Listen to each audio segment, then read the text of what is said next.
On December 27th, 1991, the worst shooting performance in NBA history took place, and you'll never guess what allegedly caused it. The player's name is Tim Hardaway, and no, I'm not talking about this one. I'm talking about this one, the senior. Now don't get it twisted, Hardaway was the real deal. He's an NBA Hall of Famer. He was so ahead of his time with his insane handle and his crossover dribbles, and he could score from just about anywhere on the court. But on one random night in 1991, he seemingly forgot all of those skills, as it probably looked as if the Monstars had stolen his talent. Now to be clear, there's absolutely no footage that I can find of this game online, and I can promise you that there's no one happier about that fact than Tim Hardaway himself. Now this was a road game against the Minnesota Timberwolves, and according to Tim, the locker room for the away team was such a bright yellow color that it was incredibly disorienting. He asked the ball boy why the locker room was such a yellow color, and he told Tim that it was to calm and relax the opposing team to throw them off of their game. Well, he thought it was ridiculous in the moment, but it sure sounds like it did the trick in hindsight, as Hardaway went on to have the worst shooting night of his career. On the evening, he shot the ball a total of 17 times, and he missed a total of 17 times. To this day, this is the most shots in a single game of NBA history without a single make. Now what's incredible is that his Warriors somehow still won the game in overtime, with a final score of 106-102, as Hardaway got an A+ on the group assignment. To his credit, he bounced back in a major way, because in their very next game against the Los Angeles Lakers, he came out aggressive and determined to redeem himself, as he dropped 30 points on 13 of 21 shooting. Now that's nice and all, but it won't erase the 0 of 17 from the record book, and nearly 35 years later, he's still waiting for someone to replace it. You hear old heads talk about it all the time, how nobody plays defense anymore in the modern NBA, and how teams don't work as hard on that end of the court as much as they used to. Well, I can promise you one thing. When they're talking about great defensive teams from past eras, they're definitely not talking about the 1990 to 1991 Denver Nuggets. This team was utter garbage on defense. They weren't just bad, and they were not just record-breaking bad, but their defensive effort was so epically awful that I honestly think you'll have a hard time believing it when I explain the details. Boy, was that bad defense. Woo! Fumigate the joint. But first, let's get some context about who this team was and where they came from. The Denver Nuggets of the 1980s were famous for several reasons, like their blistering pace of play, their incredibly potent offense, and their annually atrocious defense. This team was the very definition of the best defense being double the offense. During this era, it was a very regular outcome for the Nuggets to finish with the best offense in the entire league, while also having the league's worst defense. Despite their incredibly lopsided playstyle, the team was actually pretty competitive, with an all-time great scoring forward in Alex English, and a consistent triple-double threat at point guard in Lafayette Lever, more commonly known as Fat Lever. Leading up to the 1990 to 1991 season, the Nuggets had made it to the NBA playoffs 9 straight years, making it as far as the Western Conference Finals in 1985, where they had been eliminated by the Showtime Lakers. So again, although their defense was bad year in and year out, they were still often a very competitive and respectable squad. With that being said, things were dramatically changing at the start of the 1990 to 1991 season. First off, their 2 cornerstone players over the last decade were now departing from the team in the twilight of their careers, as Alex English left in free agency and Fat Lever was traded to the Dallas Mavericks. Along with that, the organization was also in a transition period with their leadership, as they brought in a brand new head coach by the name of Paul Westhead, and they hired a new general manager in Bernie Bickerstaff. The only noteworthy players remaining on the roster were a collection of bucket getters, who were notorious for excelling only offensively. Guys like Michael Adams, Orlando Woolridge, and Walter Davis. Literally, The only defensive bright spot that team had on their roster was a 35-year-old T.R. Dunn, who had made 3 all-defense teams throughout his career and was usually the guy assigned to guard the elite perimeter scorers, like Michael Jordan and Clyde Drexler. The problem is that Dunn got injured and decided to call it a career after playing only 17 games in the regular season. Now, the stars had perfectly aligned, and there was nothing interfering Denver from having one of the worst defensive seasons in NBA history. Nobody had high expectations for this group, and even with their new leadership, the culture of laziness and apathetic defensive effort was still firmly intact. Everyone thought this would be an ugly year, but no one could have foreseen or imagined just how disgustingly ugly it would actually get. They opened up their regular season against the Golden State Warriors, who were led by the legendary head coach Don Nelson and a trio of star players in Mitch Richmond, Chris Mullin, and Tim Hardaway. These Run TMC Warriors were also well known for their potent offense and their lackluster defense, so what ensued was a comically high-scoring game. Just look at the amazing defense on display from the Denver Nuggets. Look at the rim protection. Look at the commitment to the perimeter shooters. The result was the highest scoring regulation game in NBA history, as the Warriors defeated the Nuggets with a final score of 162-158. Now that's bad enough as is, but I was actually watching footage of this game, and listen to what the commentator says shortly after tip-off. The Denver Nuggets gave up close to 164 points a game in the preseason. Close to 164 points a game in the preseason. I know it's only the preseason, but they were giving up 164 points per game. That's almost enough to compete with modern All-Star games. I know it sounds crazy to even fathom, but somehow it only got worse from here. The Nuggets would start their season with a 1-11 record, and over that stretch, they were allowing a jaw-dropping 144.6 points per game. No night was worse than November 10th, 1990, when they were playing against the playoff-bound Phoenix Suns. This wasn't just a massacre, but it was one of the most embarrassing team performances in the history of sports. The Nuggets were trailing the Phoenix Suns 107-67 at halftime. To this very day, 107 points in a single half is the most in NBA history. And frankly, second place isn't even close. Imagine your team scores 67 points by the end of the first half, and you're still losing by 40. The final score ended up being 173-143. And here's another crazy fact. On the night, the Phoenix Suns were 0 of 2 from three-point range. That's right, the Denver Nuggets defense gave up 173 points to a team in regulation time only, without them making a single three-point shot. If that doesn't emphasize just how bad this defense was, then pretty much nothing will. Now, I'm sure the Nuggets wish that their season had ended right there on the spot, but unfortunately, it continued.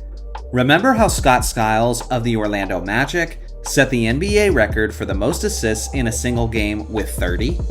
Well, that game actually happened against these Nuggets, where the Orlando Magic put up 155 points in a complete blowout. Skiles, a career 11 points per game scorer, also had 22 points to go along with his 30 assists. Eventually, the 1991 Nuggets were put out of their misery, as they finished the regular season with a 20-62 record, which was the worst in the league that season. Somehow, someway, they were ranked number 1 in the entire league that year in scoring, putting up 119.9 points per game. Those 120 points on a nightly basis translated to just 20 wins. And that's because, on the year, they allowed 130.8 points per game, which is easily the most points allowed in NBA history. For the most part, this historically disastrous squad has been widely forgotten, and that's partially due to the fact that they didn't stay that way very long. because in the following NBA draft, they took Dikembe Mutombo with their first pick, who was simply one of the greatest defensive players in the history of the league, and he basically changed the culture of that squad overnight. With that being said, if we're looking at one individual season in a bottle, then there's little doubt in my mind that the 1990 to 1991 Denver Nuggets are the worst defensive team that the NBA has ever seen. So now it's your turn. If there is one great offensive team that you could put up against these 1991 Denver Nuggets, which team would you choose? And how many points do you think they'd score?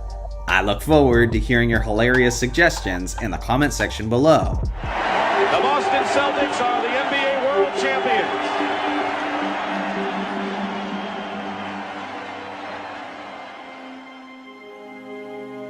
I pride myself in being the guy who's going to win it for us and deliver under pressure. And it didn't happen. I hope he was hurting. Hope it killed him. He made some bad plays down the stretch, and nobody in there was happier than me. You know, not only winning the game makes you feel good, but just knowing the other guy's suffering, and you know he was. Earvin Magic Johnson is seen by many, maybe even most, as the greatest point guard in NBA history. This incredibly flashy superstar made it all the way to the NBA Finals 9 times in his career, and in almost every instance, he excelled on the court when it mattered the most. Most basketball historians would consider Magic as one of the most clutch players of all time. But unfortunately, in one specific final series, he was anything but clutch. And the outcome was so devastating to him emotionally and psychologically that people at the time questioned whether or not he would be able to recover and redeem his reputation. To understand the context and the magnitude of the moment, we have to briefly recap the beginning of Magic's career. The 1979 NCAA championship game was basically the beginning of Larry Bird and Magic Johnson's rivalry, as it was not only a massive contest for the two stars involved, but to this day, it is still the highest viewed NCAA game in all of history. Magic and Michigan State took home the national championship, right as he was about to make his entry into the NBA. Over the next few seasons, Magic and Bird would take the NBA by storm, as Johnson led his team to the title in 1980, then Bird's Celtics won in 1981, and then Magic's Lakers won in 1982. Almost instantaneously, they had become the two biggest stars in the NBA.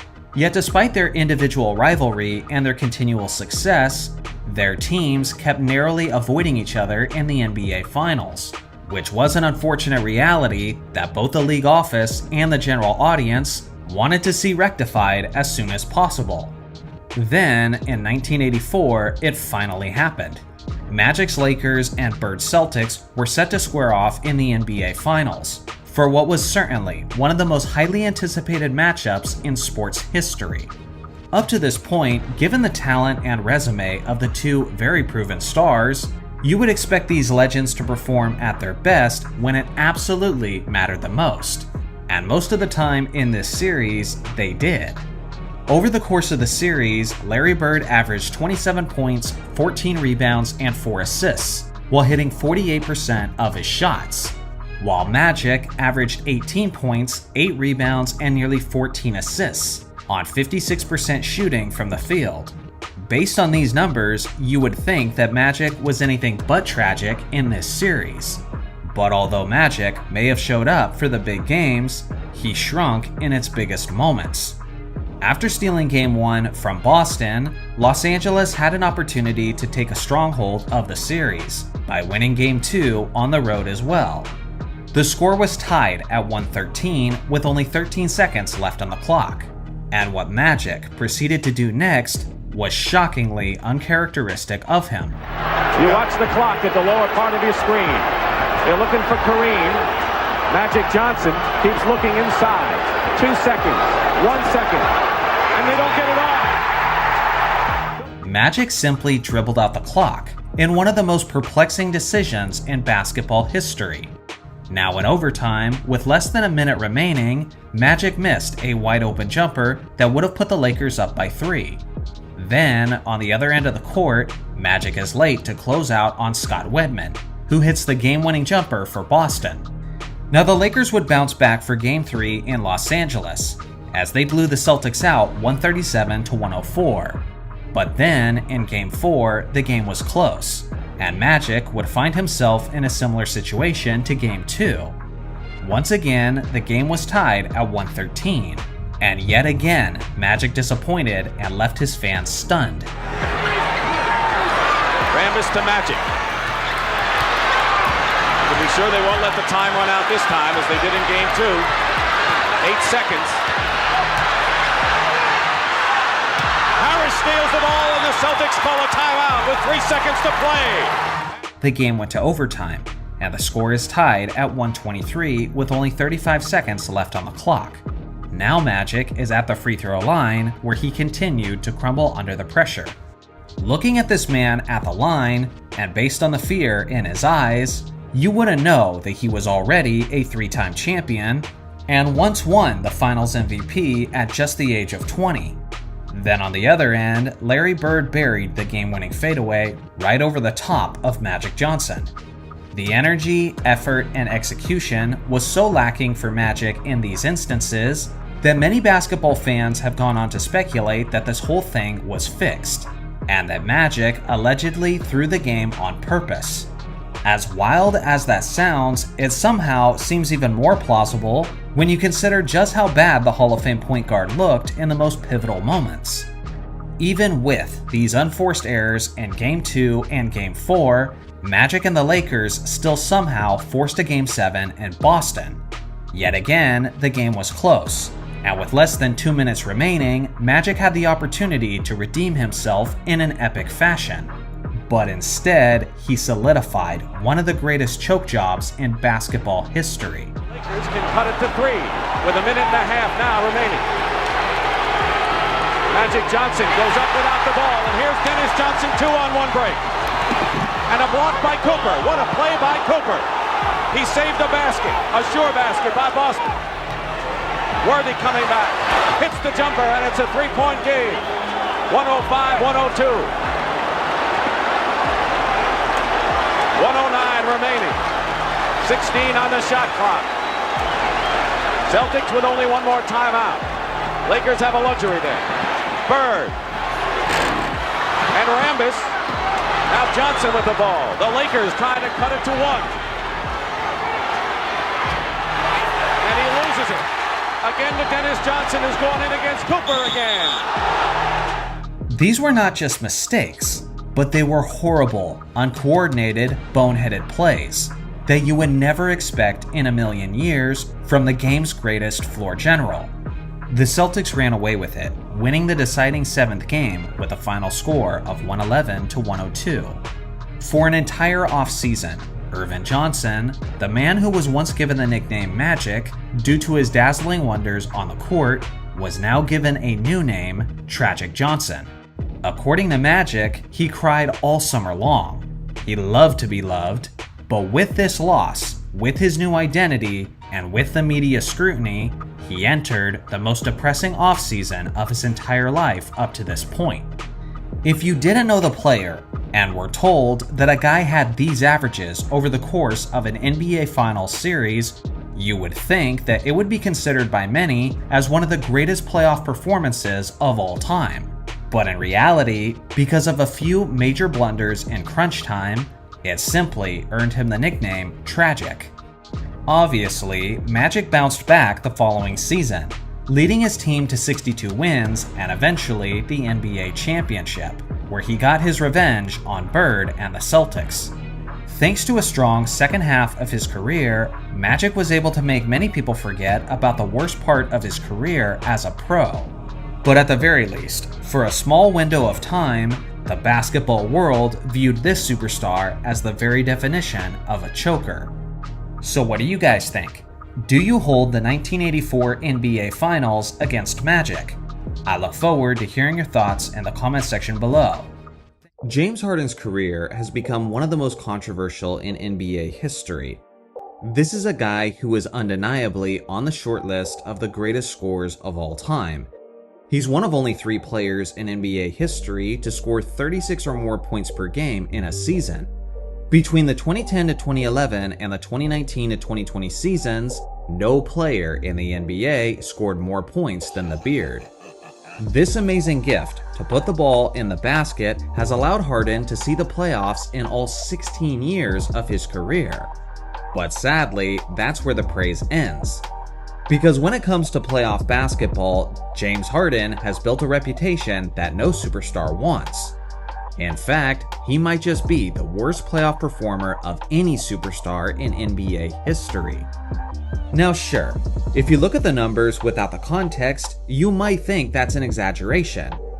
Of the guys with over 100 playoff games played, Harden is one of only 4 players to average what he has or better in the playoffs.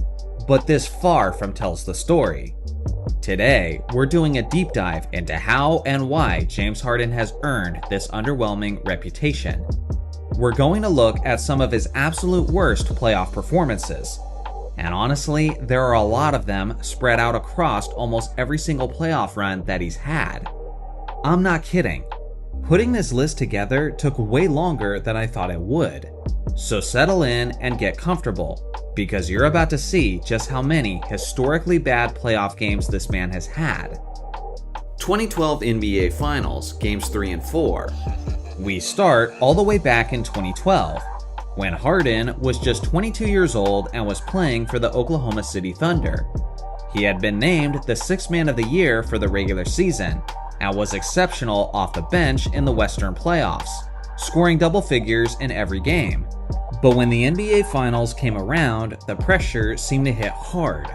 In both Game 3 and Game 4, Harden shot just 2 of 10 from the field. That's 2 straight Finals games where a young Harden completely disappeared. The Heat would win the series in Game 5, and even though many would give him a pass due to his age, this was the first sign that maybe the lights were just a bit too bright for James Harden. 2013 first round, Games 4 and 6. Jumping ahead to the 2013 Western Conference first round, now facing the Thunder, his former team at this point, as Harden was traded to Houston after the 2012 Finals. Now the Rockets actually won this game, avoiding a sweep by the Thunder, but it was despite James Harden, not because of him. He had a rough shooting night, going just 4 for 12 from the field and missing all 4 of his 3-point attempts. Harden would also set the Rockets franchise record for turnovers in a playoff game, with a terrible total of 10. He was simply giving the ball away left and right. Then came Game 6 of that same series, and this one stings a little bit more. Harden put up 26 points, which doesn't sound terrible on the surface. But dig a little deeper and you'll see he needed a whopping 22 shots to get there, shooting just 31.8% from the field. And when the pressure was on in the second half, which will be a reoccurring theme of this video, he went ice cold, hitting only 3 of his 11 shots. To top it all off, he had 4 turnovers as his former team, the Thunder, sent the Rockets packing. Scoring 26 points on that many shots in an elimination game is never the performance you're looking for from your leader. 2014 first round, Game 2. Against the Blazers, Harden put up 18 points on 19 shots, just 31.6% shooting, and he added 5 turnovers. The real heartbreak though came in Game 6 of that series. Damian Lillard hit a game winner to end Houston's season. And while Harden had a decent game on offense, his defense was objectively awful, as he was targeted possession after possession down the stretch. 2015 semifinals, Game 6 versus the Clippers. Alright, now we get to a game that had to be on the list. The Rockets were facing elimination, and Harden was having an absolute nightmare of a second half. He started the third quarter going just 1 of 7 from the field. Things got so bad that the coach, Kevin McHale, actually benched James Harden to start the fourth quarter of an elimination game. Let that sink in. Your superstar, the guy you have relied upon for this entire season, to the tune of 27.4 points per game, is sitting on the bench when your season is on the line. And then something crazy happened. The Rockets went on a 40-15 run without their top scorer, and came all the way back to win the game. The Rockets saved their season by taking Harden off the floor. 2015 Western Conference Finals, Game 5. Still alive in the playoffs, Harden had a chance to redeem himself after the mess against the Clippers. But in Game 5 against the Warriors, he had one of the worst games in NBA playoff history. He scored 14 points, shot 2 of 11 from the field, and get this, he set an NBA record for the most turnovers in a playoff game with 12. With yet another awful performance in a must-win playoff game, this was the season where many began to consider him as a quote playoff choker. 2017 semifinals, games 5 and 6 against the Spurs. In game 5, Harden actually had a decent first half, but then the wheels completely fell off in the second half and overtime. The Beard scored a grand total of 10 points on just 3 of 8 shooting, and to add insult to injury, he got absolutely stuffed by a 39-year-old Manu Ginobili on the very last play of the game, sealing the loss for the Rockets. And then came Game 6, and it was an absolute disaster.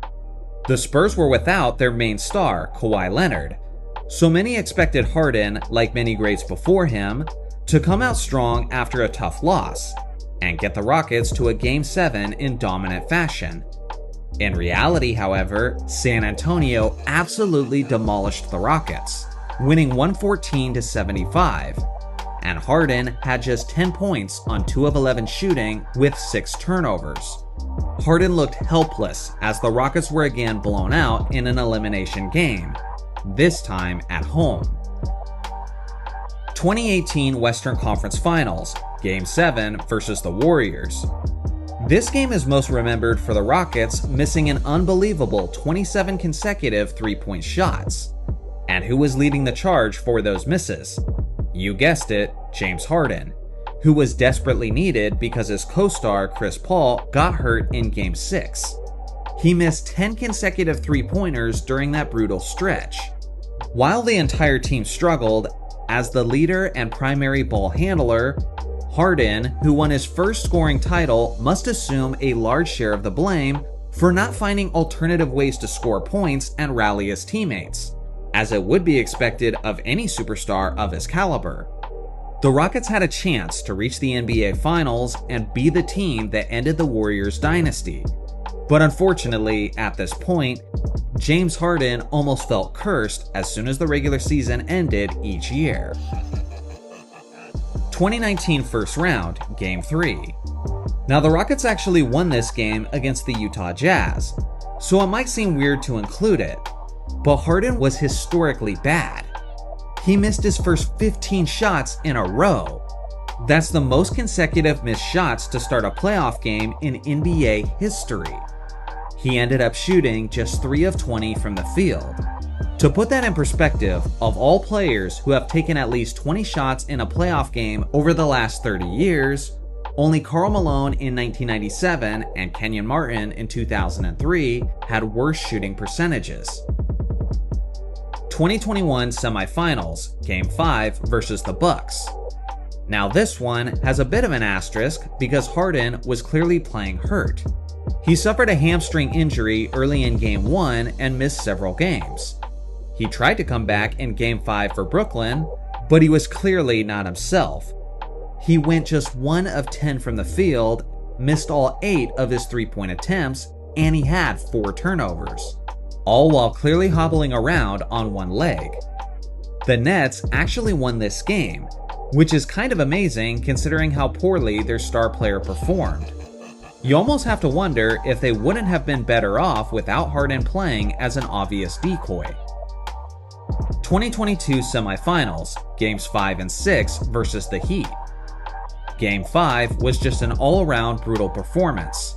Harden, now playing for the 76ers, scored just 14 points on 5 of 13 shooting, and yet again completely disappeared in the second half, going just 1 of 5 from the field. He also had 4 turnovers and a plus-minus of -29. The Sixers got absolutely hammered, losing by 35 points in a pivotal 5th game with the series tied 2-2. But somehow, Game 6 might have been even worse. In an elimination game at home, James Harden went completely scoreless in the entire second half. He took only 2 shots, again seeming like a shell of the man who could still play at a high level in the regular season. He finished with a -16 plus-minus, as the Celtics sent the Sixers home in 6. 2023 semifinals, Game 7 versus the Celtics. Another Game 7, another disappointing performance from Harden. He scored just 9 points on 3 of 11 shooting and had 5 turnovers. And just like in countless years before, he struggled in the second half in a way that was jarring, making only 1 out of his 3 shots when the pressure was at its highest. 2024 first round, Game 5 versus the Mavericks. It was a crucial Game 5 with the series tied. Harden put up a meager 7 points on just 2 of 12 shooting. He went 0 of 3 in the second half and had 4 turnovers. The Clippers got blown out by 30 points, and Harden's lack of offensive production was a major factor, which at this point was basically a guarantee if the beard was on your team. 2025 first round, Game 7 versus the Nuggets. Another Game 7, another Harden letdown. With everything on the line, he scored just 7 points and went 2 of 8 from the field. No urgency, no takeover. Just another disappointing finish to another disappointing playoff run. I just went through 13 different playoff runs where James Harden didn't just have a bad game, but a historic meltdown in some of the biggest games of his entire career. But what does this all mean? I think James Harden is a legendary scorer, a worthy former league MVP, and a future Hall of Famer. But when you go down this list, when you look at how often he came up short in a multitude of ways, it's hard to ignore this unfortunate pattern when thinking about his basketball legacy. Now I understand, bad games happen to every great player. Michael Jordan once went 9 of 35 in a loss in the 1997 Eastern Conference Finals. LeBron, of course, has the 2011 NBA Finals, and they called Magic Tragic Johnson for an entire year after the 1984 Finals. Having said that, the difference between these legends and James Harden lies in the fact that his worst games became almost certain to occur in the biggest moments. Not once or twice in his career, but so often that we now expect him to not come up big when the games matter the most. And that's why, no matter how great he's been in the regular season, when it comes to the playoffs, James Harden has likely become the worst playoff superstar of all time. So what do you guys think? Is there anyone who can challenge Harden for the title of the worst playoff superstar? Today's video is one of the saddest videos that I've ever had to make. And just so you guys know, I am not writing a script for this video. This is just me talking into a mic, sharing my thoughts, because this is an emotional topic for me, and I thought communicating it genuinely with the emotion involved would be the best way to do this. It is officially NBA All-Star Weekend, and I don't care. I do not care. Do you know how crazy that is for me to say, as someone who has been a basketball superfan for his entire life? If you had told me 30 years ago I would no longer care about the NBA All-Star Game, I would have told you that you were crazy. When I was a little kid, NBA All-Star Weekend was like my own personal Christmas celebration. I made sure that nothing else was going on during that weekend. I wasn't playing any video games, I wasn't hanging out with any friends, and I sure as heck wasn't doing any work. I made sure that all of that time was opened up so that I can sit in front of my TV and enjoy everything from the weekend. And I mean everything. I would watch the hours of pregame leading up to the event. I'd watch those stupid celebrity games. I'd watch the rookie game, the skills challenge, the dunk contest, the three-point shootout, and of course the All-Star game. And then I'd get very sad when it was over and couldn't wait for next year to come around. These are some of the VHS tapes that my dad recorded of NBA All-Star games. And more so than any games that my dad ever recorded, I watched these All-Star games on repeat. This was some of the ways that I learned about these players' skills and tendencies that I now talk about frequently in my videos. The thing is, back then, you had this collection of all-star talent all coming together and putting on a good show for the audience.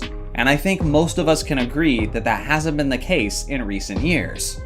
Obviously, the three biggest events of All-Star Weekend are the three-point shootout, the dunk contest, and the actual All-Star game. So let's start with the three-point shootout. This is the one that's actually still decently entertaining for me. Unfortunately, it's a pretty common occurrence that the best three-point shooters in the NBA don't actually participate in the three-point shootout. Now, one of the major drawbacks is the fact that it's now difficult to compare modern players to players of generations past because of the ways the three-point shootout has changed. Now there's entire money ball racks, there's three-point shots attempted from further out, and there simply isn't an equal amount of shots taken, and now guys are having rounds much higher than that of generations past purely because of the inflation. Now if I want to know if a guy did better than past scores from Larry Bird, Reggie Miller, or Craig Hodges, I basically have to turn into a mathematician and adjust for all the different rule changes, all the extra shots, and the much greater distance for some of those shots. And even then, it's not really a fair comparison. So the one event that I can actually still draw some entertainment from, unfortunately, doesn't have the historical value that it once did. We can never see NBA players from the 1980s go against NBA players from the 2020s. They played in different eras. They have a different set of skills. There are things that you just can't compare. But up until recently, the NBA three-point shootout was one of those things that you could compare, as every player had the same amount of time, was taking the same amount of shots, and the scores were tracked the same way. But now that's no longer the case, which means that one of the timeless comparisons that we could actually hold on to as NBA fans is now gone forever. Then there's the NBA Slam Dunk Contest. The first dunk contest I ever watched as a kid was the 1988 NBA Dunk Contest in Chicago. That one is simply one of the greatest dunk contests of all time, as it was a classic battle between Dominique Wilkins and Michael Jordan. What you need to understand is these guys were both MVP candidates, and were two out of the top 4 best players in the entire Eastern Conference. Players of this caliber haven't been participating and competing against one another in the dunk contest for a very, very long time at this point. So when we see some players who are technically not even NBA players come in and make some dunks that aren't nearly as impressive as some of the dunks I've seen on YouTube, you can kind of understand why it's a bit underwhelming. We want to see some of the best players in the NBA be the players who are competing in the dunk contest. If we're being honest, some of Michael Jordan's dunk contest dunks are not close to being the greatest dunks in dunk contest history. But the reason why they're so iconic, and the reason why that image has been burned into our memory for so many years, is because it was done by Michael Jordan. So until the NBA brings back some of the star players to actually compete, like say Giannis, Anthony Edwards, or LeBron James, then I will continue to not be interested, as I could easily find way better dunk compilations on YouTube. And then there's the actual All-Star game, which is insanely gimmicky at this point. In case you didn't know, once again, the All-Star game format is not East versus West, but instead, the 3 teams, and yes, you heard that correctly, 3 teams are decided by Charles Barkley, Kenny Smith, and Shaquille O'Neal.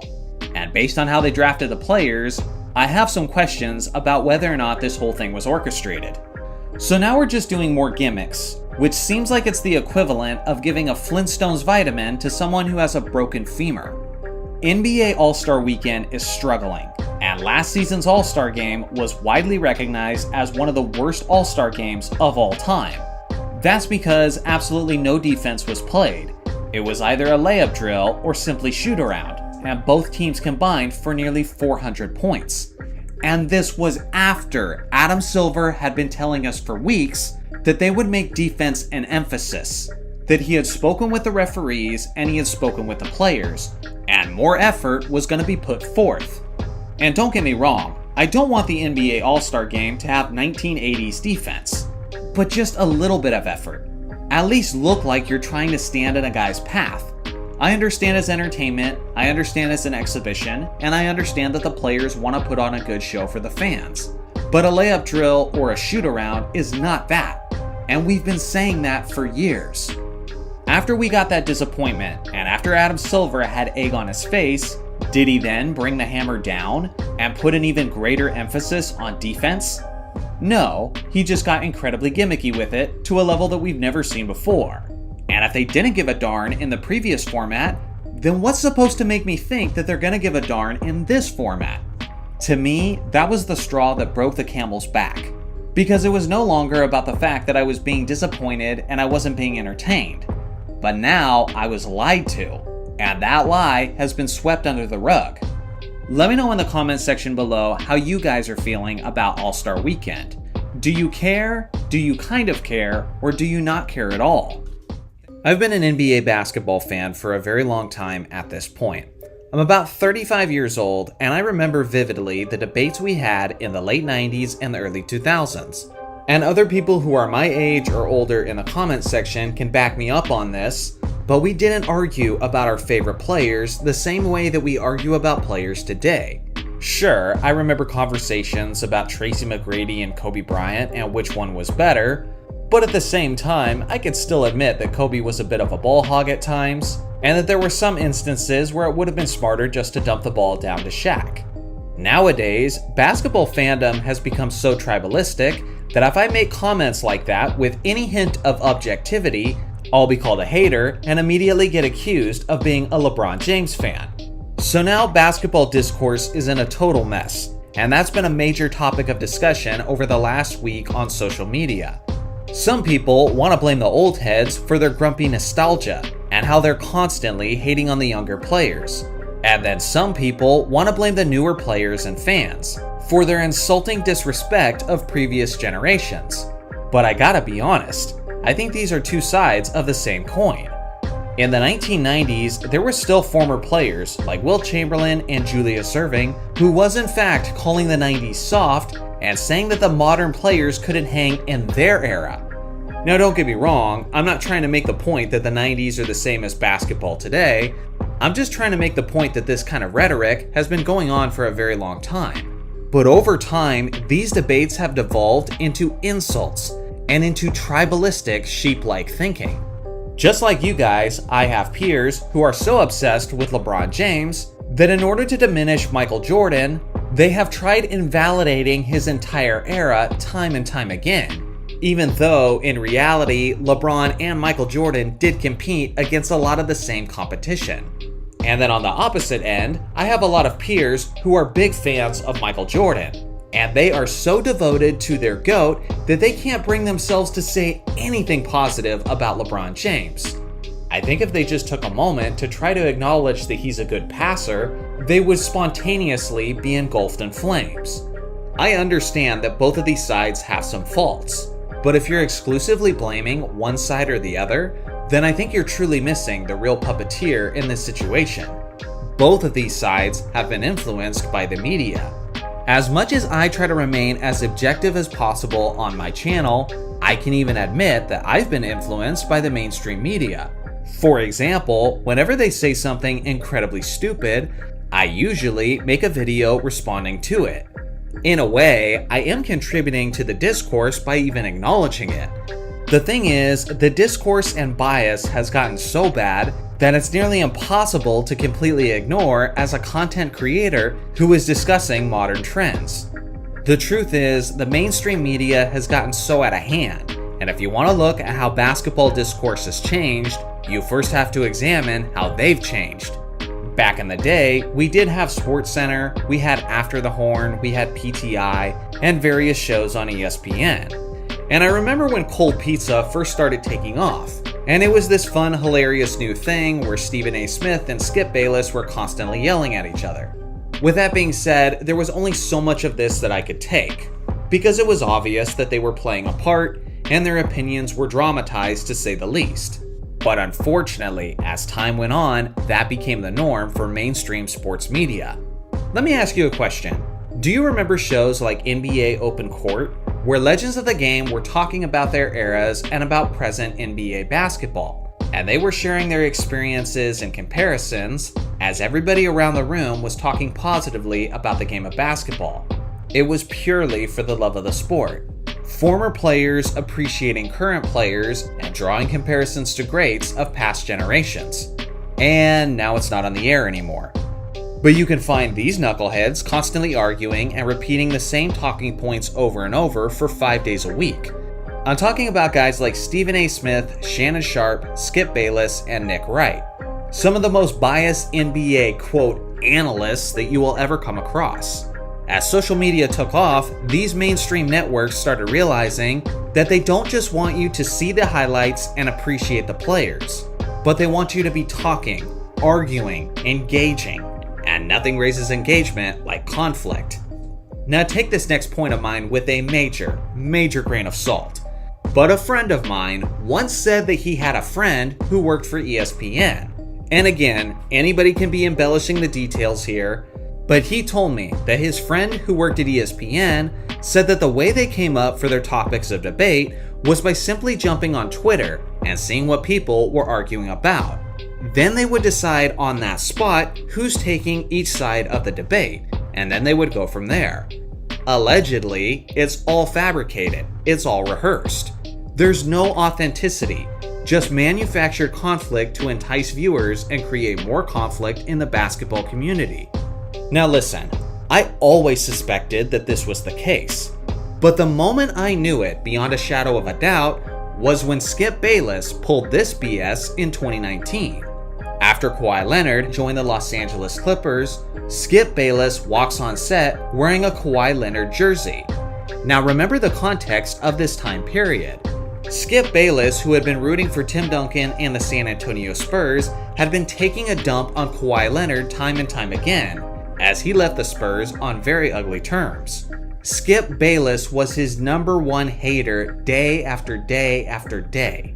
But it was at this time that Kawhi Leonard had just led the Toronto Raptors to their first championship in franchise history. And he did it with one of the most impressive playoff runs in NBA history, as he was frequently drawing comparisons to Michael Jordan. At that time, in that specific window in history, people were genuinely wondering if Kawhi Leonard had surpassed LeBron James as the best player in the NBA. So in that moment in time, it was easy to pit LeBron James of the Los Angeles Lakers against Kawhi Leonard of the Los Angeles Clippers. The hallway rivalry that we had always wanted in the NBA playoffs was now being led by the two best players in the NBA. So what does Fox Sports do in all of their wisdom? They tell Skip Bayless to now become the Kawhi Leonard guy, so that he could have daily debates with Shannon Sharpe, arguing about who's the better player. As you all know, Kawhi's stint in Los Angeles didn't go as well as initially expected. But the point is, when this originally went down, this was painfully obvious that it was manufactured. And this was a symbolic representation of everything that's wrong with basketball discourse today. These are the faces and these are the leaders of the charge who are influencing the rest of the basketball community with their talking points. Now, you can't just appreciate the greatness of Michael Jordan. You have to bring up the fact that he played against firemen and plumbers. You can't just appreciate a LeBron James moment within a LeBron James moment. You somehow have to shoehorn Michael into that conversation to create conflict. You can't just talk about a legend like Wilt Chamberlain with total respect. Now, you have to make the point that he played against players who were only 6 feet tall, even though we know for a fact that you don't actually believe that, Stephen A. Smith. Personally, I think this is the real reason why basketball discourse is now in a rut more so than ever before. But that's just me. I'd like to hear your thoughts in the comment section below. As an old school basketball fan, I hear criticisms against past eras all the time, as guys like Anthony Edwards say they were not skilled, guys like JJ Redick call them plumbers and firemen, and general Gen Z fans will say that they were not athletic. The level of ignorance always leaves me dumbfounded, because it's always clear that they have no idea what they're talking about. Like when this guy on X tried to mock this white dude defending Michael Jordan, when he said that this shot would be snatched by anyone that is not an autistic janitor. Obviously, I had to educate him, and let him know that this was Brent freaking Barry, who famously won the NBA dunk contest by dunking from the free throw line with his warm-up jacket still on. That's just one of many examples of how they will make wild critiques without knowledge. This whole thing has become so exhausting, because no matter how many times we debunk these goofy narratives, the criticisms still persist. Usually, I play defense on this topic, but this time I'm playing offense, and I'm making the point that this era isn't truly the standard of skill and athleticism like they act like it is. First off, this era is as reliable as a McDonald's ice cream machine. Guys are load managing with extreme frequency, trying to manage their health and keep themselves in the best shape possible for the games that matter the most. And even with that being the case, superstar players like Anthony Davis, Joel Embiid, and Kawhi Leonard struggle to remain healthy. How are you going to brag about this era, talking about modern medicine and how the general athlete has evolved, when many of them have the durability of a crispy Dorito? Last season, only 17 players played in all 82 games, and 30 years before that, that number was 47. Beyond simply the durability, look at the physical fitness. Guys like Luka Doncic, James Harden, and Zion Williamson are constantly seeing their weight fluctuate. These are supposed to be some of the greatest athletes in the world, and in most off seasons, it seems like they spend more time in the pantry than in the weight room. It's not only the physical fitness, but it's also the overall athleticism, or lack thereof. Look at the two best players in the game today, Nikola Jokic and Luka Doncic. The Joker has no muscle definition whatsoever, and is far from what you call peak athletic performance. Luka Doncic also has almost no muscular definition at all. His vertical leap is nothing impressive, and he's painfully slow. 30 years earlier, the best players in the game were guys like Hakeem Olajuwon, David Robinson, and Karl Malone. Large, strong, and athletic freaks, who you would never accuse of skipping a workout. Clearly, those old school players couldn't survive in this modern era, because how would they ever keep up with this blistering speed? Speaking of which, Kyle Anderson is a 6'9" player, and honestly, he might be the slowest small forward in NBA history. Yet he's extremely effective in this modern NBA of super athletes. Make it make sense. Steph Curry is the only unanimous MVP in NBA history, and he's so athletic that he struggles to dunk a basketball. Rudy Gobert is the reigning Defensive Player of the Year, and one of the most impactful players in the modern game. And that's even with the fact that he can't dribble, and has basically no bag on offense. Several months ago, young fans were saying we're done with the 90s, like a bunch of mindless sheep, and were claiming en masse that Michael Jordan had no left hand. That was quickly debunked by people who actually know basketball. But the funniest part is that they have the nerve to say this while one of the highest paid players in NBA history, and the guy who is the finals MVP in this modern league, is a player who in fact has no left hand. Look at this right here. Yeah, I'm sure there's layup drills out there just like this from Michael Jordan. I'm sure they'll turn up on YouTube eventually. How about this? The best shot blocking perimeter player in the NBA today is Derek White, and he's a 6'4" player. He's literally 3 inches shorter than the average NBA player in today's league, yet he's regularly hosting block parties due to the incompetence of the current offensive players. In last year's playoffs, the guy who was supposed to be the next Michael Jordan and the next Kobe Bryant couldn't even get past half court in the second half of games, due to how much his conditioning and stamina sucked. Yeah, this is a guy who said that Michael Jordan couldn't guard him. I can only imagine how much MJ would struggle to contain a guy with this kind of motor. Go easy on him, Anthony. I can't blame him for his lack of stamina when the modern league sets the bar so low. Last season, not a single player averaged at least 38 minutes per game. 30 years before that, there was 10 players who averaged above 38. Here's something else to consider. The expectations of the modern superstar player are laughable compared to years past. Nowadays, you don't even have to play defense to be praised by the masses. That's how low the bar is. Last season, there were 9 players who earned MVP votes, and not a single one of them earned an all-defensive selection. 30 years before that, 4 out of the top 6 MVP vote getters were also on the NBA's all-defense teams. Back then, star players were good enough to do both. You know what else is raising the bar in the modern NBA? Yep, you guessed it, nepotism. The standard for the modern pro is so high that Giannis's older brother, Damian Lillard's cousin, Steph Curry's brother-in-law, and LeBron's son can all take up roster spots with their greatness, further putting the old heads to shame. Guys nowadays are so insanely skilled that they're regularly incorporating flopping into their game, as a way to bail themselves out and get unearned trips to the free throw line. Guys are so skilled in the modern league that the NBA has allowed them to have 2 to 3 extra steps, just to make scoring that much easier. After all, nothing emphasizes a guy's deep bag quite like incredibly weak rules. You guys get the point. The same stupid logic that condemns players from previous generations can easily be done to condemn this current generation. You might assume that the entirety of this video is going to be negative and sarcastic, and the point is just one major screw you to the fans and the players of this era. But that's actually not my ultimate point. My closing point is that all of this is exactly what makes the game of basketball so beautiful. In reality, guys like Magic Johnson, Larry Bird, Nikola Jokic, and Luka Doncic are all the same type of athlete, in the sense that nothing about them is particularly jaw-dropping from a pure athleticism standpoint. But it's their timeless skills and their attention to detail that separates them from the rest of the crowd. The same things that made them special back then would make them special now, and the same things that make them special now would make them special back then. Basketball isn't a sport that simply rewards brute strength and raw speed, but it's an art form that's understood and mastered by the best basketball minds within the league.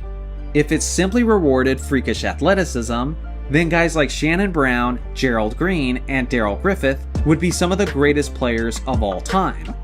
There's certain things you have to have as a player to reach that level. And personally, that's the most frustrating thing about the casual fans who make these blanket criticisms of entire eras, because they're missing the nuance of what makes the game so unique. The problem with modern basketball discourse is that it's become overrun by fanboys who like their favorite player more than they like the game itself. In their minds, honest and genuine takes are not the priority, but rather it's whatever supports the guy that they're partial to. There isn't necessarily anything inherently wrong with that, but it certainly makes the entire discourse less about the nuanced aspects of the game, which is what hardcore fans like myself are here to talk about. As usual, the truth lies somewhere in the objective middle. For example, if you took a guy like Steph Curry and dropped him in the 1980s, there would be pros and there would be cons. On one hand, he would struggle to create space with his ball handling, seeing how guys could hand check him and make it difficult for him to fully utilize his dribbling skills, due to the fact that he's always being crowded by the defender. On the other hand, a player who could pull up from 30 feet out and hit that shot regularly was basically unheard of in that era.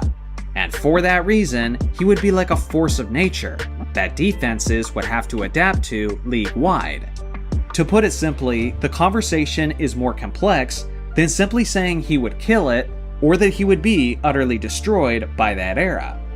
For those of you who made it to the end of this video, I'm hoping that this is your takeaway. As long as I'll run this channel, my goal will always be to rein the fanboys back in and keep the conversation about the thing I love the most, the actual basketball. My mission will always be to create a space where hoop nerds can gather and talk about the game honestly, because unfortunately, those spaces are seemingly becoming rarer and rarer as time goes on. So the Milwaukee Bucks really suck. And at the time I'm making this video, they are at the bottom of the Eastern Conference, and no one is more taken aback by this outcome than yours truly.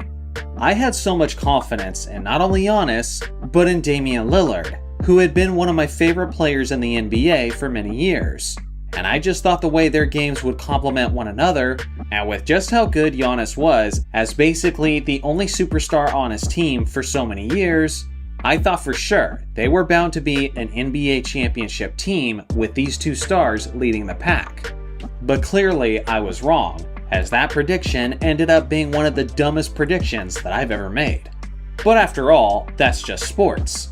I've made predictions that made me look genius, and I've also made predictions that were so ridiculously stupid in hindsight that I basically tried to pretend for years that they never happened. Well, today, we're opening up some old wounds, as I'm going to share with you some of the dumbest predictions that I've ever made in my 30+ years of loving basketball.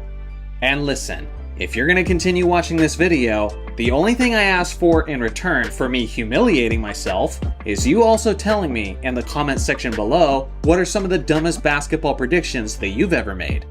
I look forward to everybody being a little extra humble today in the comment section below. So first off, it was early 2012, and my Los Angeles Lakers were looking to get back into title contention, and the Dwight Howard for Andrew Bynum trade had been pretty well foreshadowed at this point. It was then that I took to Facebook, and I told some friends if the Lakers managed to get Dwight Howard, then Kobe Bryant would be accumulating championship rings until he was 40. I even broke down my thoughts on how this team would flow together naturally, and you all know what happened. They ended up being one of the most disappointing teams in the history of the league. Although it's incredibly stupid in hindsight, I do have to cut myself a little bit of slack because Kobe didn't even get to play in the playoffs because of his torn Achilles, and that entire year as a whole was an absolute nightmare when it came to injuries. As Nash was dealing with injuries, Dwight Howard had a torn labrum, Pau Gasol was dealing with plantar fasciitis in his foot, and these guys basically just couldn't stay on the court together for an extended period of time.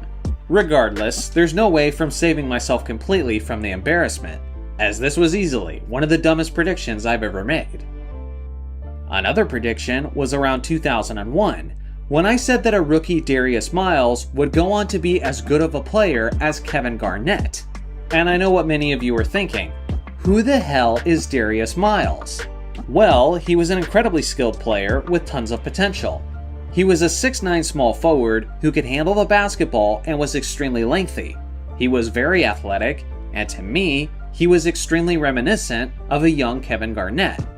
It was around this time that this Clippers team was actually starting to be kind of exciting, as they were starting to add a lot of quality youth, and although they weren't good yet at this time in history, there seemed to be light at the end of the tunnel, and I thought this guy would end up being a superstar who would lead them into contention. Unfortunately, a lot of issues arose, like questions about his work ethic, attitude problems with the organization, and after a couple years, he started having some significant knee injuries that really took away a lot of his explosiveness. He was 19 years old when I first made this prediction, but you could tell that his NBA career was basically over before he reached his mid-20s. And the last and possibly dumbest prediction that I've ever made in my years of being a basketball fan is that the Kawhi Leonard trade to the Toronto Raptors was going to go down as one of the dumbest moves by a general manager in the history of the league. To put it simply, I did not foresee Kawhi Leonard and the Toronto Raptors winning the NBA championship. Giving up DeMar DeRozan and separating him from Kyle Lowry after so many years of making it into the NBA playoffs, and doing all of that just for a little bit of an upgrade of a superstar player who was on the final year of his contract, just didn't make sense to me. Kawhi seemed like he was just a rental, and that part I was actually correct about. But again, Kawhi had one of the greatest postseason runs in the history of the NBA, and to my surprise, he was actually healthy throughout the entirety of it. Yes, he didn't stay with the Raptors long term, but their championship banner will hang in the rafters for decades to come. When I first made that prediction, I had just started my basketball channel, and this was the kind of moronic prediction that just played out so horribly for me that I honestly thought it might stop me from having success on YouTube. Fortunately, I've been able to move past it, and although it made plenty of sense to me at the time, I gotta give it to them, they definitely made the right move taking that risk. So now it's time for you guys to contribute your part of the trade. What are some of the dumbest basketball predictions that you've ever made? I look forward to hearing your thoughts in the comment section below. So just recently, I made a video where I used different players' attributes to create the greatest player possibly imaginable. I called that video, I Made the Perfect Basketball Player. Among his attributes were the size of George Marathon, the speed of Derrick Rose, the leaping ability of Vince Carter, and so on. It was a fun thought exercise that made us think, what would be the characteristics of a player if he was the perfect basketball player? The thing is, I can only use a specific player once, so I couldn't say use Michael Jordan's footwork and his fadeaway jumper. He could only have one or the other. So then this viewer in the comment section made this brilliant suggestion, and thought I should do the same exercise, but in the opposite direction. What would be the attributes of a player if we made the worst basketball player imaginable? The more I thought about this, the more hilarious it became. So I'm excited to share the attributes with you guys, and see where you agree or disagree. To start things off, if I was to create the worst basketball player of all time, he would have the height of Muggsy Bogues, who set the NBA record for being the shortest basketball player of all time, standing at only 5 foot 3 inches tall. He would have the wingspan of Spud Webb, who was also a shorter basketball player and definitely a defensive liability. He would have the frame of Oliver Miller, who was famously one of the heaviest players to ever play in this league. He would have the hand size of TJ McConnell, who has the NBA record for the smallest hand size at an NBA combine. He would have the speed of slow-mo Kyle Anderson, who is very methodical and is a quality player in his own right, but man, does he move slow. He would have the strength of Kevin Durant, who famously couldn't even lift the bar at the NBA combine. He would have the physicality of Karl Anthony Towns, the flopping of Vlade Divac, and the body control of JaVale McGee. He would have the turnover frequency of Karl Malone, and he would have the disgusting shooting form of Chuck Hayes, who has essentially the Charles Barkley golf swing of basketball shooting forms. He would have the ball handling skills, or lack thereof, of Rudy Gobert. He would have the three-point shooting of Ben Simmons, the mid-range shooting of Joakim Noah, and the dunking ability of Steve Nash.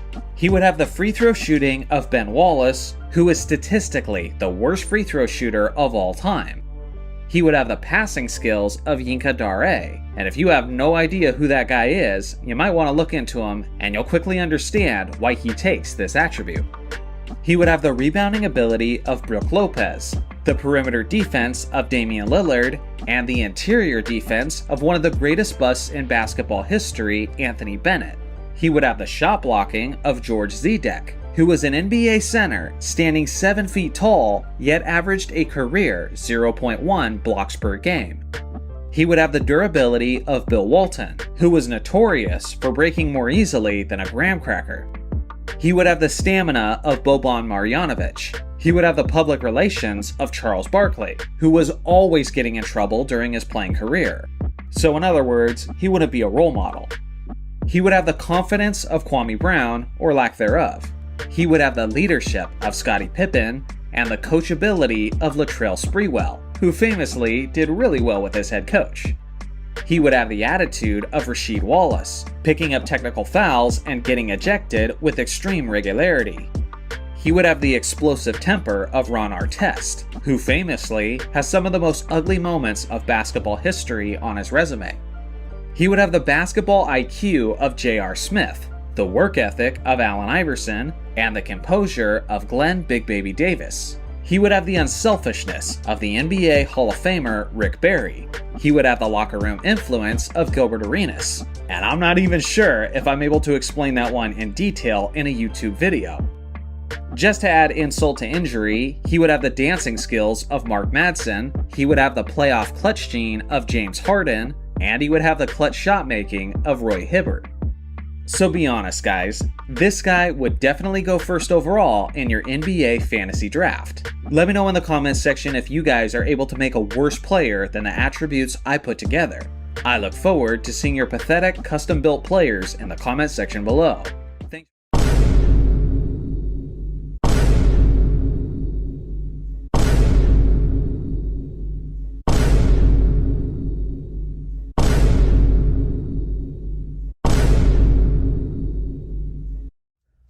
Well, now I've really done it. I dared to dig into history a bit and seek out the truth, in an area that doesn't really mean much in the grand scheme of things if we're being honest. But now, because of that, I ended up angering the basketball establishment. On both sides of the basketball community, I'm now seen as this biased propaganda pusher. The reality is, more so than ever before, basketball discourse has become extremely tribalistic. The logic is that you're either for us or against us, and no in between. I can't tell you exactly why it became this way, but my guess would be the presence of social media in our lives. Its influence and algorithms have clumped people together into echo chambers of groupthink, where diversity of thought and being your own individual are essentially frowned upon. If you're a fan of Jordan, fellow Jordan fans will assume that everything you ever say about LeBron James will be negative, and you should never acknowledge any fault in Jordan whatsoever. If you're a LeBron fan, your fellow LeBron fans will assume that you'll never speak ill of your king, because in his own words, he's never made a bad basketball decision in his entire life. Additionally, you must despise the very existence of Michael Jordan, and if anyone ever says anything positively about him, you must quickly remind them that he cheated and his competition is inferior.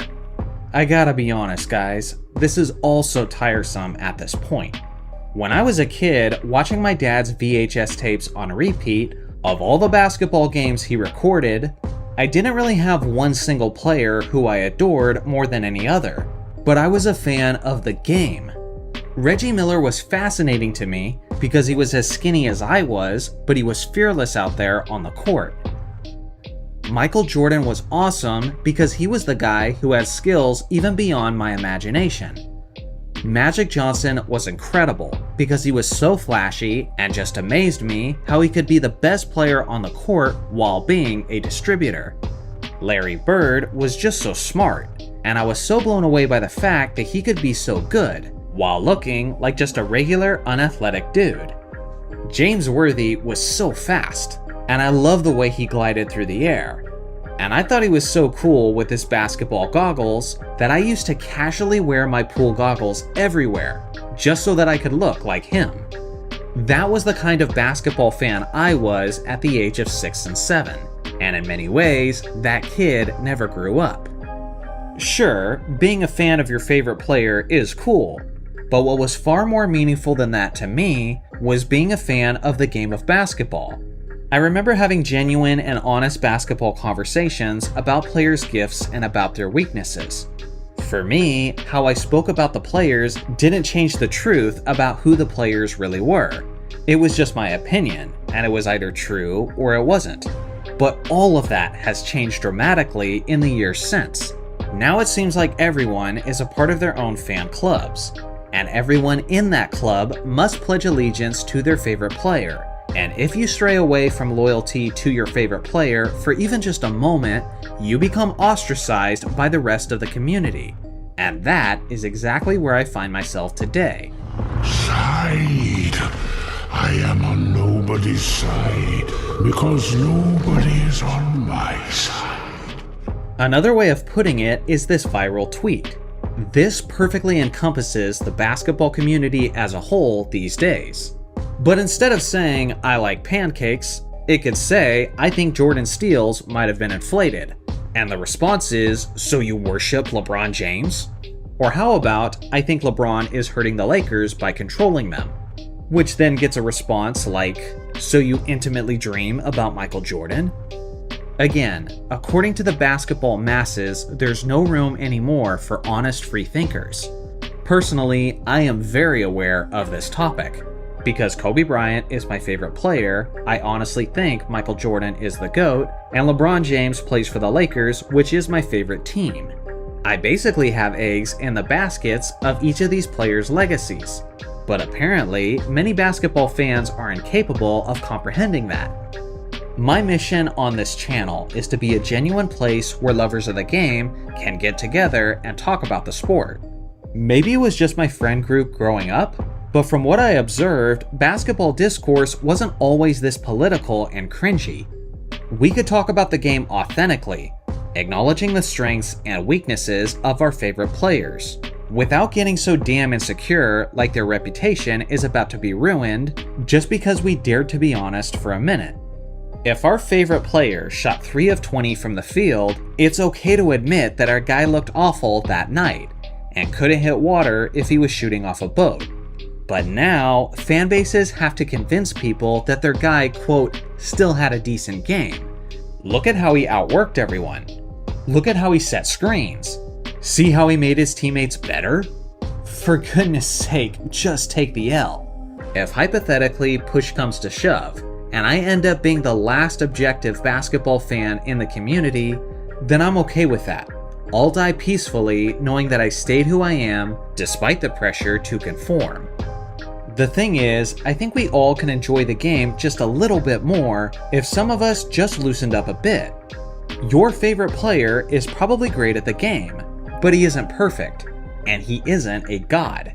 And the sooner we accept this, the sooner we can be basketball fans, instead of quarrelsome fanboys. So to put this into practice, I'm going to ask us to do something weird and possibly an uncomfortable exercise for some of you. In the comments section, I want you first to say who your favorite player is, and share what you believe is a legitimate criticism about your favorite player. After we've all done that, I think we can each take a deep breath, and relax in the fact that you being honest about this player for 30 seconds didn't actually destroy his entire legacy. Kobe Bryant is my favorite player by far, and he always will be. Unfortunately, Kobe shot us in the foot in the 2004 NBA Finals. Him and Shaq had been beefing, and Shaq had been the Finals MVP for their previous 3 championships. Kobe put his motivation to get his first Finals MVP ahead of the team, and because of that, he shot the ball 30 more times than Shaq did that series, while hitting only 38% of his shots compared to Shaq's 63%. It was brutal to watch. We should have had a better shot at beating the Pistons, but we didn't because of Kobe's ego. Now again, Kobe is still my favorite player. He's a legend. He's the hardest working player I've ever seen. He's the coolest basketball player ever in my opinion. And I will still keep this picture hanging in my studio, where I can draw inspiration from all these awesome Kobe quotes. But yeah, he wasn't perfect, and I'm okay admitting that. So now it's your turn. Do you enjoy modern basketball discourse? And who is your favorite player, and what is the legitimate criticism about him? I look forward to hearing your honest thoughts in the comment section below. The flop. To many basketball fans, it's one of the most disgusting, vile, and disgraceful displays of unsportsmanlike conduct that we can witness on a frequent basis. Yet we can't deny its competitive advantage and how some have perfected it down to an art form. For those of you who don't know, a flop is basically defined as this. It's when a player makes an intentional fall or stagger after little to no physical contact by an opposing player in order to draw a foul call by an official against the opponent. By nature, it is extremely deceitful and requires plenty of dramatized acting in order to convince the official to blow the whistle. With that being said, some players are better actors than others, and some are incredibly crafty at finding creative ways to draw the foul. Some of these modern players are guys like Chris Paul, LeBron James, Marcus Smart, and of course James Harden, just to name a few. Just a quick history lesson, although flopping is more prevalent now than ever before, it's not a new phenomenon by any means. In fact, flopping in the game of basketball goes as far back as the 1960s, as former Boston Celtic and a 7-time NBA champion Frank Ramsey made it a regular part of his game. It was something he personally admitted to as he spoke about his flopping tendencies from an article in Sports Illustrated that was published in 1963. Not only was Ramsey referred to as the master of deception, but he talked about how he was often booed and heckled by the fans for his obvious acting. Given the fact that Ramsey wasn't really a superstar, and given the fact that he played basketball in the 1960s, unfortunately, there is very little footage available displaying his flopping tendencies. Although it would be nearly impossible to claim who was the first player to attempt the flop, I think it's fair to say that Ramsey was certainly one of the first floppers of NBA history. Like I said before, there wasn't a ton of flopping on a widespread level throughout the league during that era. The 70s and 80s were extremely physical decades of the NBA, and the general mentality of the players was much more focused on presenting a tougher image. Not every player shared that mindset though, as some players weren't shy about selling a bit of their integrity for the sake of a blown whistle. If you ask my personal opinion, and the opinion of many viewers who were old enough to witness this, the player who flopped more than any other, and frankly, the player who made flopping famous among basketball fans, was none other than the Serbian Vlade Divac. Vlade had a 16-year career in the NBA from 1989 to 2005, and was actually inducted to the Basketball Hall of Fame. He averaged nearly 12 points and 8 rebounds over the course of his career and was selected to one All-Star team in 2001. Vlade was obviously a solid center and was actually the player who was traded to the Charlotte Hornets for a rookie Kobe Bryant in 1996. But back when he played, what Vlade was known for more than anything else was his dramatic flopping theatrics. He was so notorious for this that I believe he was the main person who gave European basketball players their stereotype of being soft athletes. It's a stereotype that isn't very prevalent in today's game, but back in the 90s, it was an extremely common perception. Given his massive size, Vlade's consistent flopping appeared even more absurd than most other players, considering how it shouldn't be that easy to topple him over. He may have not been the first player to flop in the NBA, but in my opinion, Vlade is the player who made flopping a famous and well-known maneuver to the basketball world. As time went on, flopping became only more relevant and widespread throughout the entire league, and now it's at a point where more players flop than those who don't. Without question, Kevin Durant is one of the most skilled and special talents that the game of basketball has ever seen. You guys know all about this unicorn. He's a 7-foot sniper, a player with remarkable size and length who can move and handle the basketball like an elite guard. He's one of the most deadly scorers in the history of the sport, and he's extremely efficient from the interior, from the mid-range, and from three-point distance. Kevin has always been a top-tier offensive producer throughout his career, as he has a total of 4 scoring titles, trailing only Michael Jordan and Wilt Chamberlain. KD is also one of the few players to ever have a 50-40-90 season, meaning he averaged at least 50% efficiency from the field, 40% efficiency from three-point range, and 90% efficiency from the free throw line over the course of an entire regular season. And he did this multiple times. I think you get the point. Kevin Durant is the very definition of a walking bucket, and with his God-given attributes, he had many convinced that he could end up being the best player in the league, the best player on a championship team, and the greatest player of his era. Unfortunately, the truth is that he was often second in most of those aspects. Let's face it, the number 2 is synonymous with the legacy of Kevin Durant.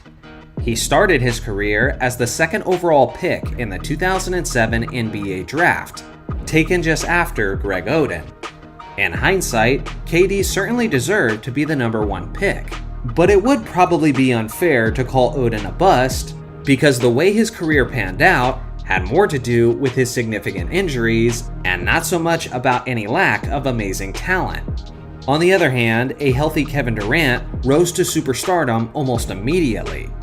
By the 3rd season of his career, he was leading the NBA in scoring, averaging 30 points per game, as he took his OKC Thunder to a 50-win season, and their first playoff berth since moving to Oklahoma.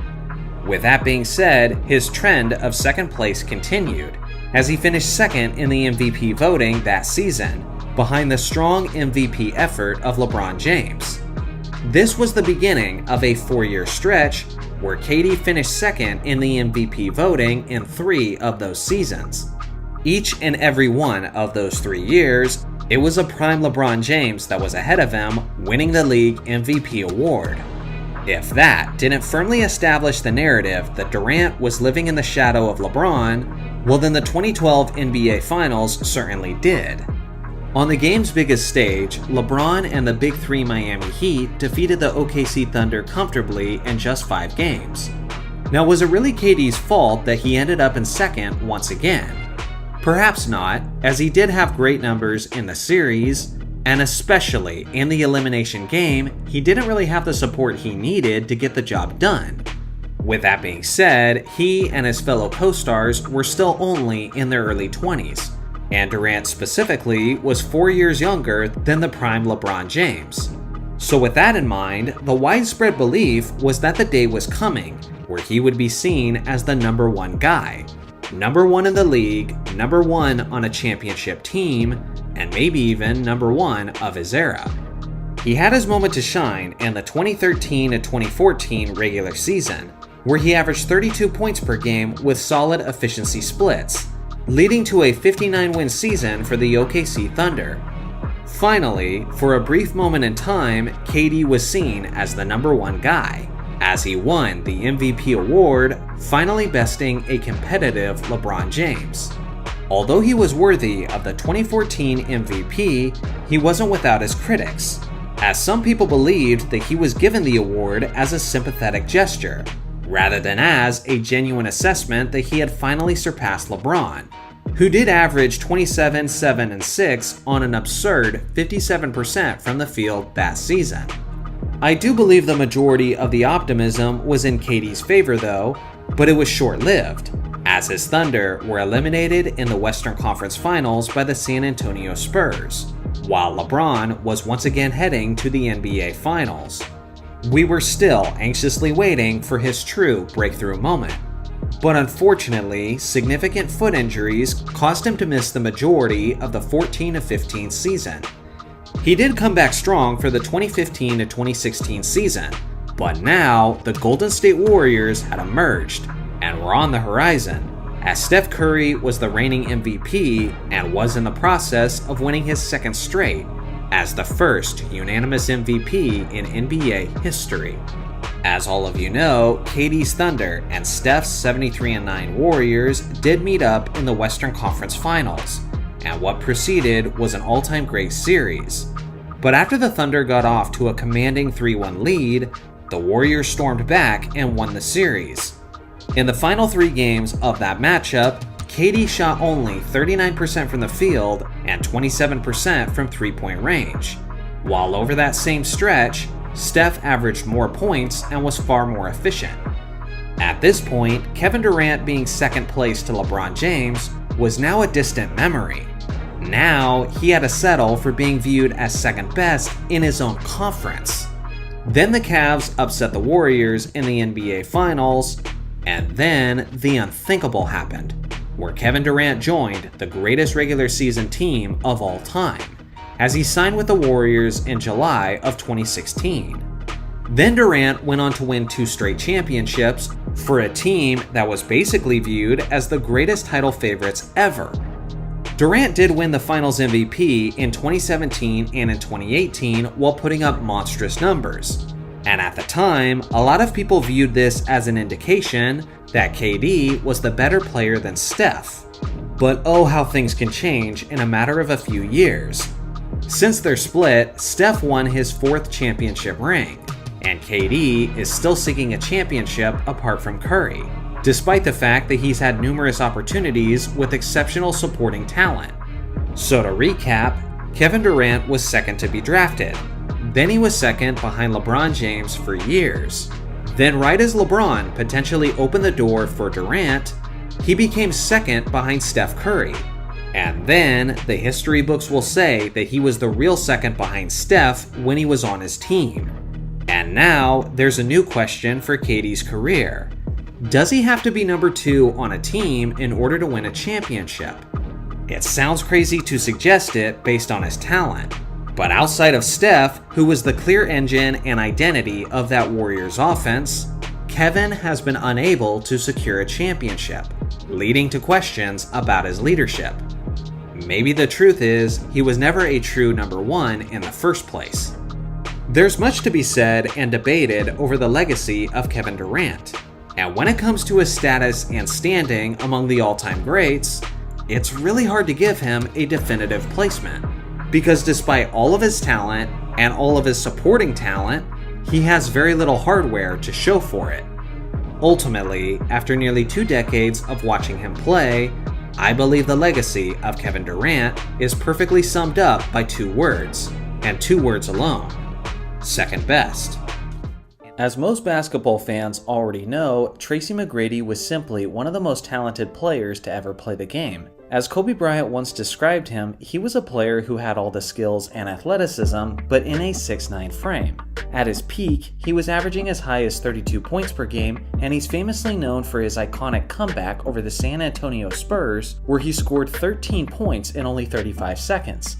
As talented as McGrady was, his potential reached even higher. But unfortunately, his chronic back injuries disrupted his career and stunted his progression, making him one of the greatest what-ifs of basketball history. With that being said, we still got to witness McGrady perform at an elite level for roughly 7 seasons straight, and within that window, many stories and legacy-defining moments took place that much of the basketball community have since forgotten.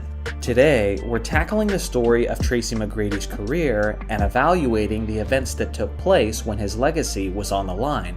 When McGrady entered the league, he was an 18-year-old kid straight out of high school who would take time to blossom into the superstar we know. T-Mac was only operating as a role player in his time in Toronto, while his cousin Vince Carter was operating as the franchise player and the talk of the town. In his last season as a member of the Raptors, McGrady made the NBA playoffs but was swept out of the first round in 3 games by the New York Knicks. Unfortunately, this early playoff exit would begin to become a theme of his career, a theme that would start to build a narrative about him as a player and about his legacy. In the summer of 2000, McGrady signed with the Orlando Magic, putting him in a position where he was now able to shine as the primary superstar of a team. McGrady was now averaging around 27 points per game and was proving himself to be one of the best perimeter players in the entire league. Orlando finished as a 7th seed heading into the playoffs, where they were matched up with a far more talented Milwaukee Bucks squad. It's also worth mentioning that Tracy's sidekick Grant Hill was out for the playoffs with yet another significant injury, which meant that T-Mac had to carry the team almost exclusively offensively. He put up ridiculously monstrous all-around numbers throughout the series, but ultimately it wasn't anywhere close to enough as the stacked Bucks closed out the Magic in 4 games. The following season was more of the same, as Grant Hill once again missed the entirety of the playoffs, while Tracy had to carry an Orlando squad that was pretty devoid of talent. This time, the Magic were eliminated in 4 games by the Charlotte Hornets, and McGrady once again put up insanely monstrous numbers. He consistently wasn't getting the help he needed, and as a result, this ended up being the 3rd straight season that T-Mac had been eliminated out of the first round of the playoffs. But it was in the next season where his reputation started to take some major hits.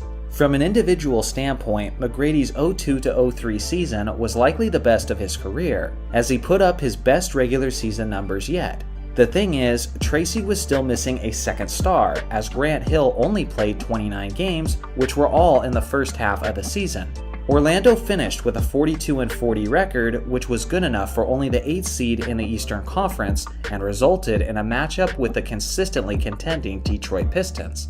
McGrady and the Magic were obviously massive underdogs in this series, and stunningly, they roared out of the gates and managed to get a 3-1 series lead over Detroit. Up to this point, Tracy looked like he was having one of the greatest playoff series in NBA history, as he dominated his way to these absurdly high and efficient numbers against arguably the best defensive team of that era. Unfortunately, the season wasn't yet over at that point, but that didn't stop McGrady from acting like it.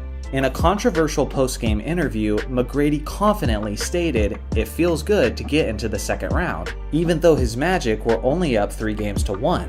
It was a classic example of pride coming before the fall, as the Pistons went on to crush the Magic in the next 3 games straight, winning by an average of 20.3 points. The series was a tale of 2 McGradys, as his last 3 games looked nothing like his first 4, as he was contained to extremely inefficient numbers by Detroit. Not only did McGrady's post-game comment age like milk, but it also started to appear like some self-induced curse, as he once again failed to get out of the first round, and the narrative was now firmly established that he was a superstar that just couldn't advance in the playoffs. What's probably worse than getting eliminated in the first round is not making the playoffs at all, which is what happened in the 03-04 season, as Orlando finished with the worst record in the Eastern Conference, despite McGrady winning his 2nd straight scoring title. At this point, Orlando's management had finally accepted the fact that they were a franchise that needed a rebuild, and traded McGrady to the Houston Rockets. T-Mac expressed his excitement to play with the new star big man Yao Ming. As a legitimate superstar duo, McGrady and Yao led the Rockets to a 51-31 record, and it appeared that McGrady might finally be in a solid position to advance beyond the first round. They were facing a solid Dallas Mavericks team whose Dirk Nowitzki was just reaching the prime of his career.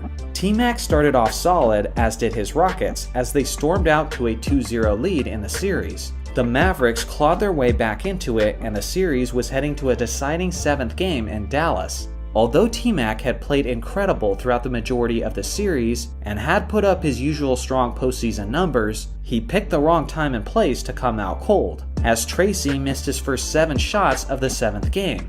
Houston could never find their groove, and the Mavericks completely demolished McGrady and the Rockets, winning the deciding game by a whopping 40 points. At this point in history, many basketball fans, including myself, were confused as to what to make of Tracy McGrady. On one hand, he appeared to be one of the greatest talents that the game of basketball had ever seen, and consistently produced tremendous postseason numbers. But on the other hand, for one reason or another, he just couldn't get past the first round of the playoffs, as he was now 0-5 in his first round appearances. In the following season, Houston was hit with a slew of injuries, including the first major one to Tracy McGrady, as it was the beginning of his devastating back injuries that would ultimately cut his career short. Due to this, the 05-06 Rockets missed the playoffs entirely, finishing with only a 34-48 record. The Rockets franchise was able to bounce back in the 06-07 season, as Yao Ming had a breakout year, asserting himself as Houston's #1 scoring option. T-Mac was still a legitimate weapon, but with his back issues still lingering, he saw a significant drop in his regular season production. With that being said, together, Yao and McGrady led the Rockets to a 52-30 record, good enough for the 5th seed in the West playoffs. Prior to the start of their first round series with Utah, McGrady was being interviewed by ESPN's own Stephen A. Smith. And in the interview, Stephen A. didn't waste any time acknowledging the elephant in the room, T-Mac's inability to lead his team past the first round up until this point. A confident yet agitated McGrady responded with this. It's on me. If we don't get out of the first round, it's on me. Wait a minute. If we don't get out of the first round this year, it's on me. It's pretty incredible to see such a bold statement from a superstar like McGrady. It's not often that athletes bet on themselves with such ownership and such a sense of responsibility. The pressure was immense, and almost everyone in the basketball world was waiting to see how it unfolded. Through the first 6 games, McGrady was getting his numbers, but he was doing it at a high volume of shots, as he wasn't shooting the ball very efficiently at all. Fortunately, he was actually getting help from a solid supporting cast, and as a result, the series was tied at 3 games apiece heading into the 7th and deciding game. The pressure for him had never been more intense than it was in this game, and under these extreme circumstances, McGrady produced, finishing Game 7 with 29 points, 13 assists, 5 rebounds, and 3 blocks on 48% shooting. Unfortunately, it still wasn't enough, as Utah Stars had individual performances for the ages. After this close defeat, McGrady had been eliminated from the first round in all 6 appearances of his career. A clearly emotional McGrady was trying hard to keep his composure in the press conference afterwards. But as soon as the questions started to come, T-Mac simply left without answering the question, saying emotionally, This was beyond devastating. Not only was it yet another first round defeat, but McGrady's team had a 2-game series lead in 2003, 2005, and 2007, and went on to lose each and every series. The following year, Houston would get a rematch with the Utah Jazz in the first round of the playoffs. But tragically, Yao Ming's season was shut down 2 months before the playoffs began due to a stress fracture in his left foot.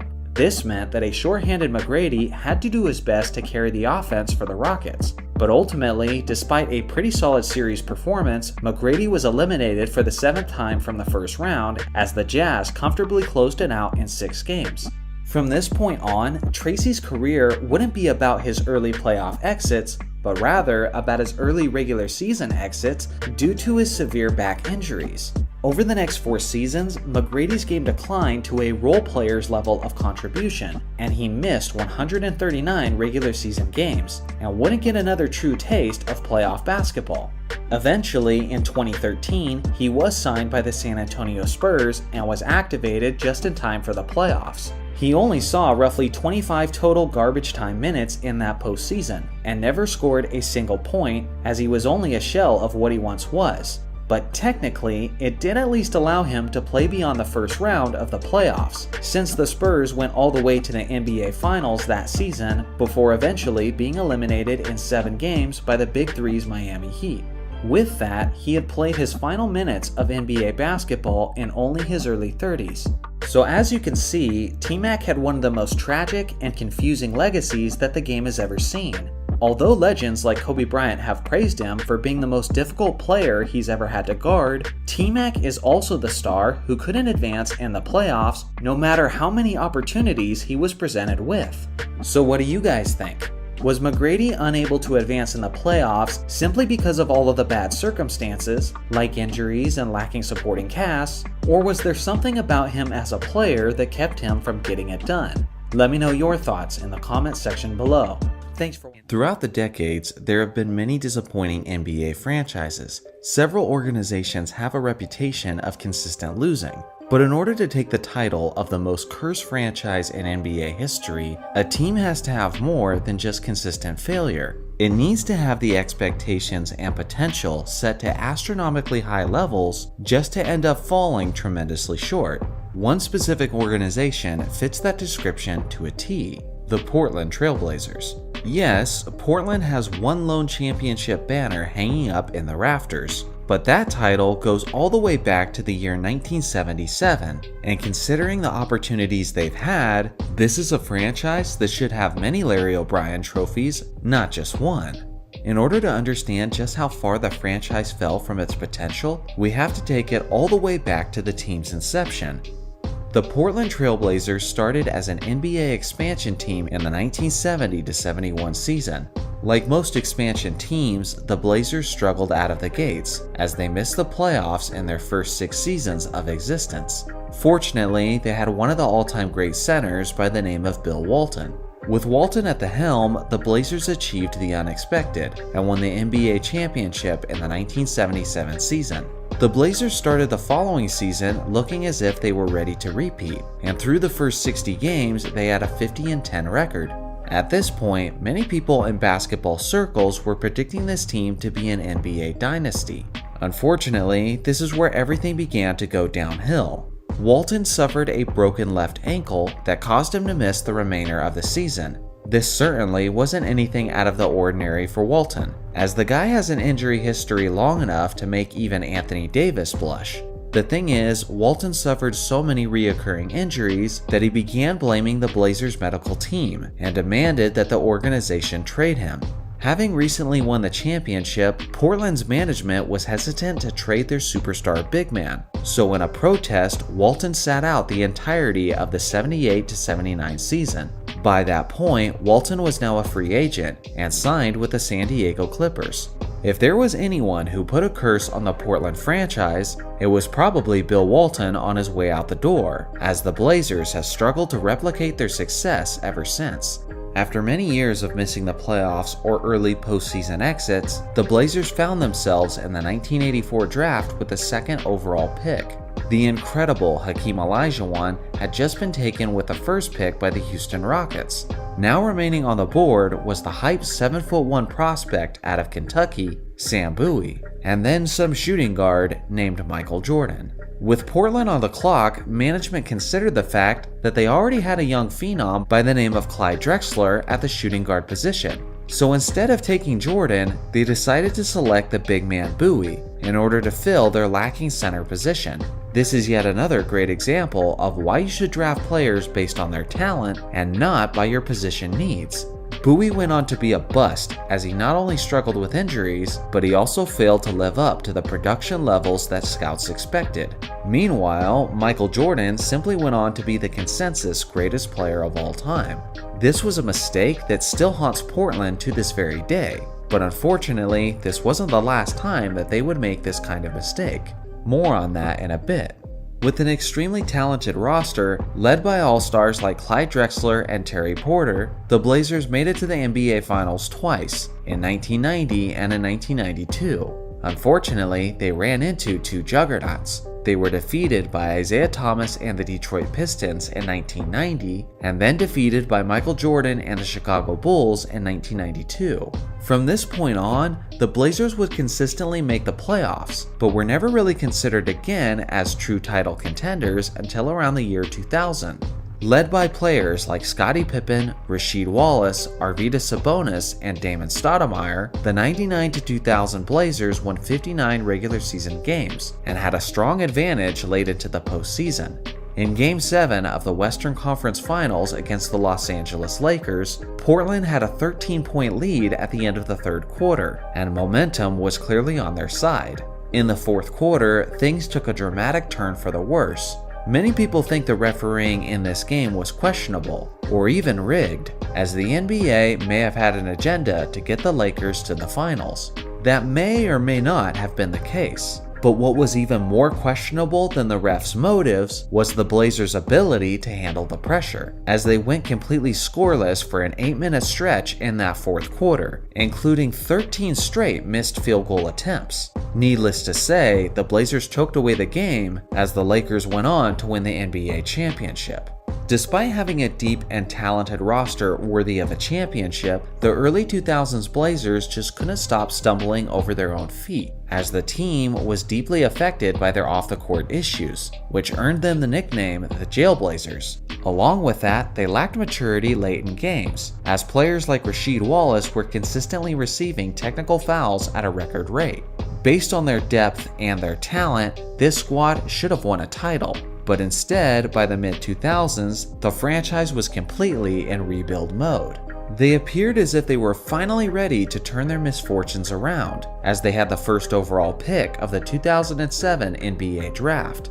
History would repeat itself though, as Portland once again had their eyes set on a 7-foot big man, this time a player by the name of Greg Oden. They took Oden with the first pick, and the player they passed up to do so was the incredible scoring assassin Kevin Durant. Due to his various injuries, Oden would only play 105 regular season games in his very short basketball career, and he had completely retired from the NBA by only the age of 26. Meanwhile, Kevin Durant would go on to be a 2-time NBA champion, a 2-time Finals MVP, an MVP, and is now widely recognized as one of the greatest players of all time. It was just like Sam Bowie and Michael Jordan all over again. Even though they botched yet another golden opportunity in the draft, it didn't yet appear as if all hope was lost, as the Blazers still had one of the most lethal weapons in the league, the young shooting guard Brandon Roy.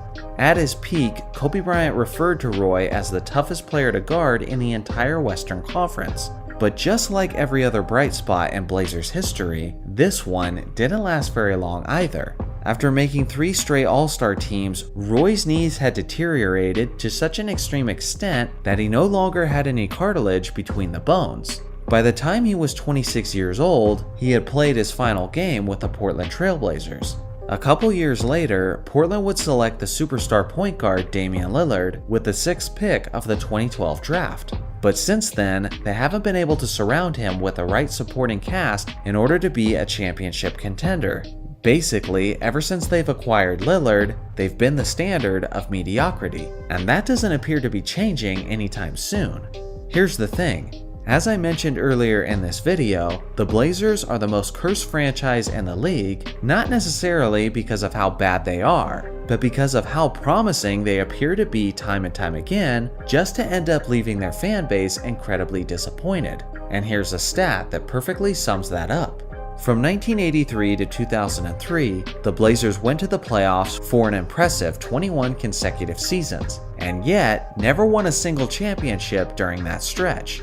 That's the longest streak of playoff berths without a championship in NBA history. To put that in perspective, the Spurs had a streak of 22 seasons where they made the playoffs and they won 5 championships in that stretch. The Celtics had a streak of 19 seasons and won 11 championships, and the Lakers had a streak of 17 seasons and won 5 championships. That pretty much sums up the Portland Trailblazers as an organization. Typically, they're not good enough to win championships, but they're also consistently average, which means they're rarely in the draft lottery, which almost completely ruins their chances to acquire franchise players. And even then, when they are in the draft lottery, the universe still finds a way to screw it up for them, just like it did in these instances. All in all, the Blazers should have numerous championship banners in the rafters. They should have the jerseys hung of two of the greatest players of all time, and they should have several more Hall of Famers in their history. But unfortunately, injuries repeatedly destroyed those careers. So what do you guys think? Are the Blazers the most cursed franchise in NBA history? Or do you think there's another who's more deserving of that title? Let me know your thoughts in the comment section below. Thanks for— When it comes to NBA analysts and former players with opinions, there's quite a few of them that I just can't stand. But I gotta be honest, none of them make me facepalm as often as the former Wizards All-Star Gilbert Arenas, as just recently, he had possibly the most awful take that I've ever heard, and I simply can't ignore it. The one thing I will give him credit for is that when it comes to unpopular basketball opinions, it takes some huge balls to speak your mind this boldly. Speaking of which, I suggest you take care of yours. Which is why today's video is brought to you by Manscaped, the brand trusted around the globe for men's grooming and hygiene products. Manscaped is a brand I've used and enjoyed for a while now. So today, I'm excited to introduce you to their latest product, the Handyman, a new compact face shaver. The Handyman delivers a quick, close shave with a unique dual blade system, capable of handling up to 3 days worth of growth. This new shaver is airplane friendly and holds a charge up to 60 minutes. This makes it ideal for those quick business trips and date night. No matter if you're constantly on the go or just need a quick refresh, Manscaped has got you covered. Use my code ARNETT at checkout and get 20% off your purchase of the Handyman from Manscaped. So for those of you who are not in the know, let me quickly provide you with some context. Hakeem Olajuwon is a former NBA legend, and he was a 7-foot superstar who played in the NBA from 1984 until 2002. Hakeem had a lot of skills on the basketball court, but possibly his greatest skill was his stellar footwork, as he utilized it to give him an offensive advantage in the past. To this day, many people believe Hakeem Olajuwon had the greatest footwork of any player who's ever played. Because of this, many active players have sought out Olajuwon long after his retirement, as they look to learn from his teaching and apply it to their game. Now after all this time, Hakeem Olajuwon decided to monetize these private workouts with NBA players, and is now charging $50,000 for a week of workouts. Now this is hardly a newsworthy story, that is, until Gilbert Arenas made it one. Take a listen for yourself on what Arenas had to say about Olajuwon's $50K training sessions. I'm sorry, but nobody doing it.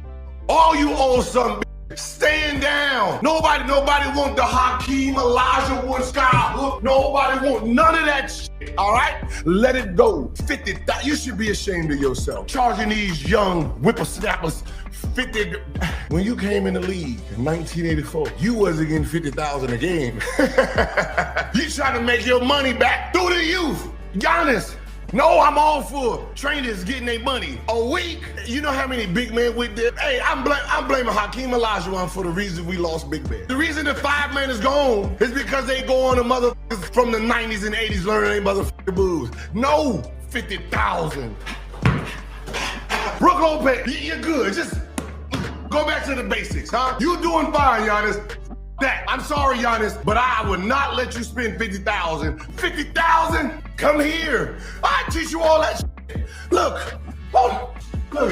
I got moves. I'm still simple. I got moves on top of moves. I don't even know. I got books on top of books on moves. I keep notes.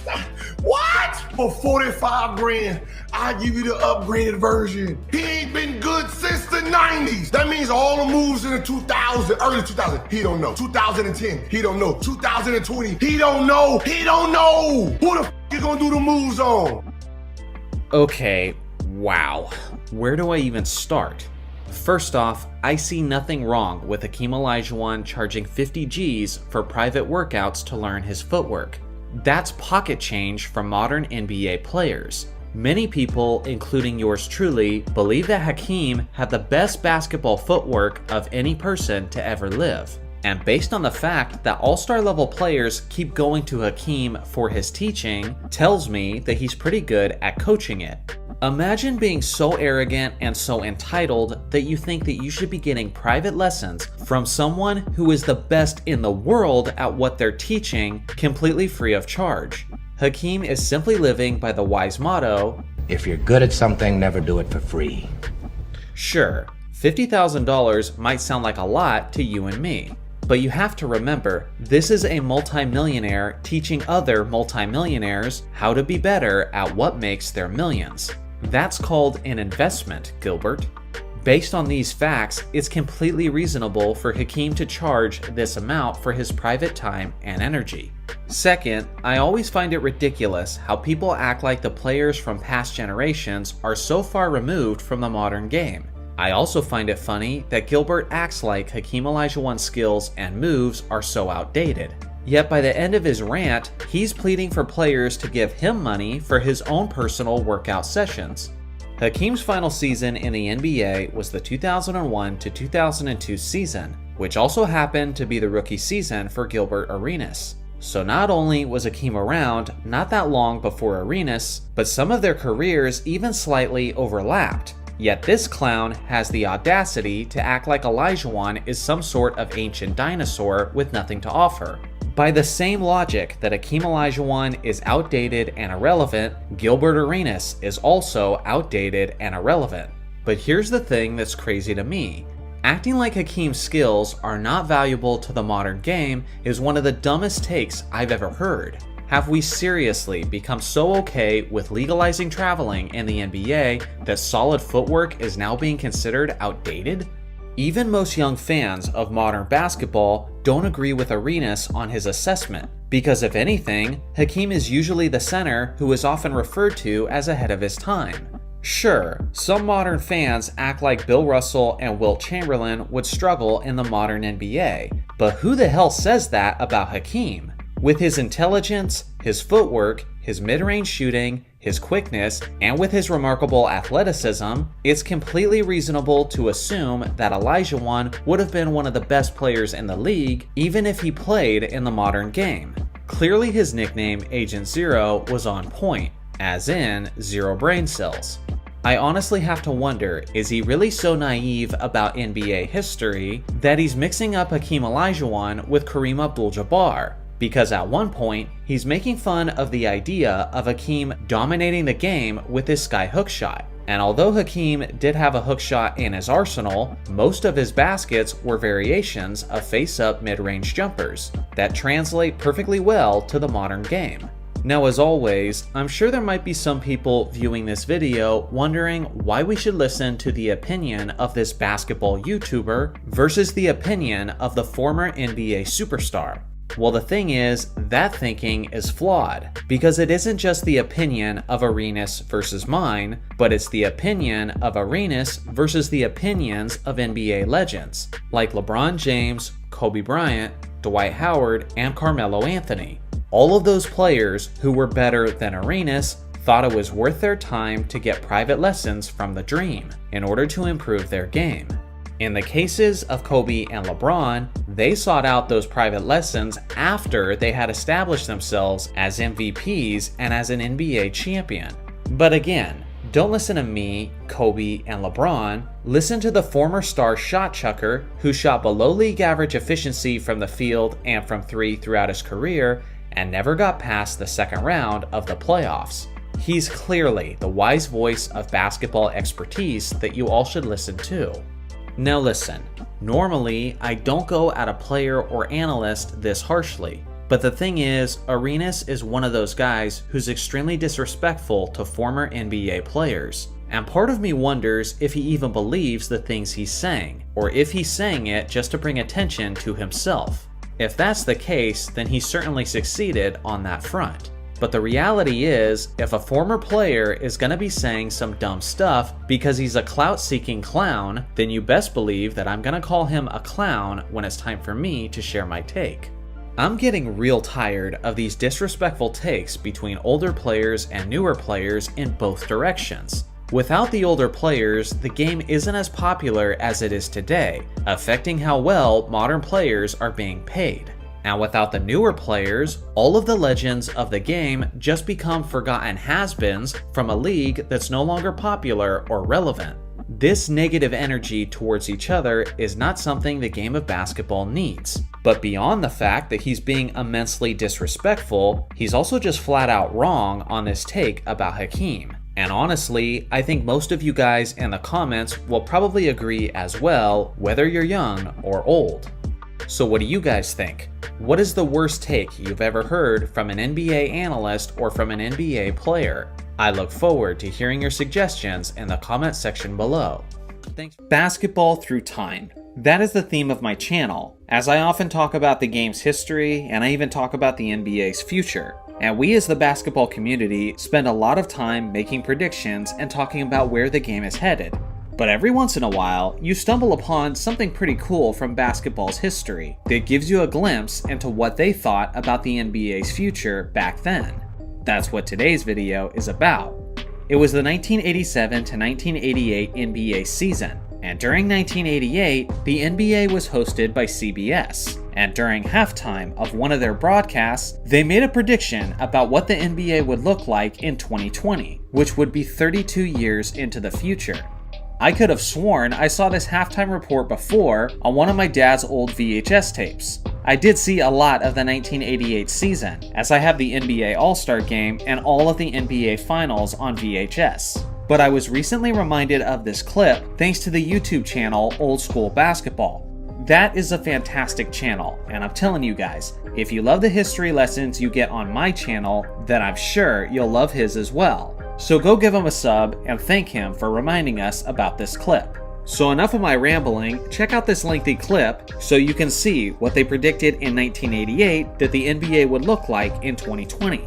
Tonight, but let's project ahead towards still a different century, the year 2020. Pat O'Brien tells us what the NBA will be like.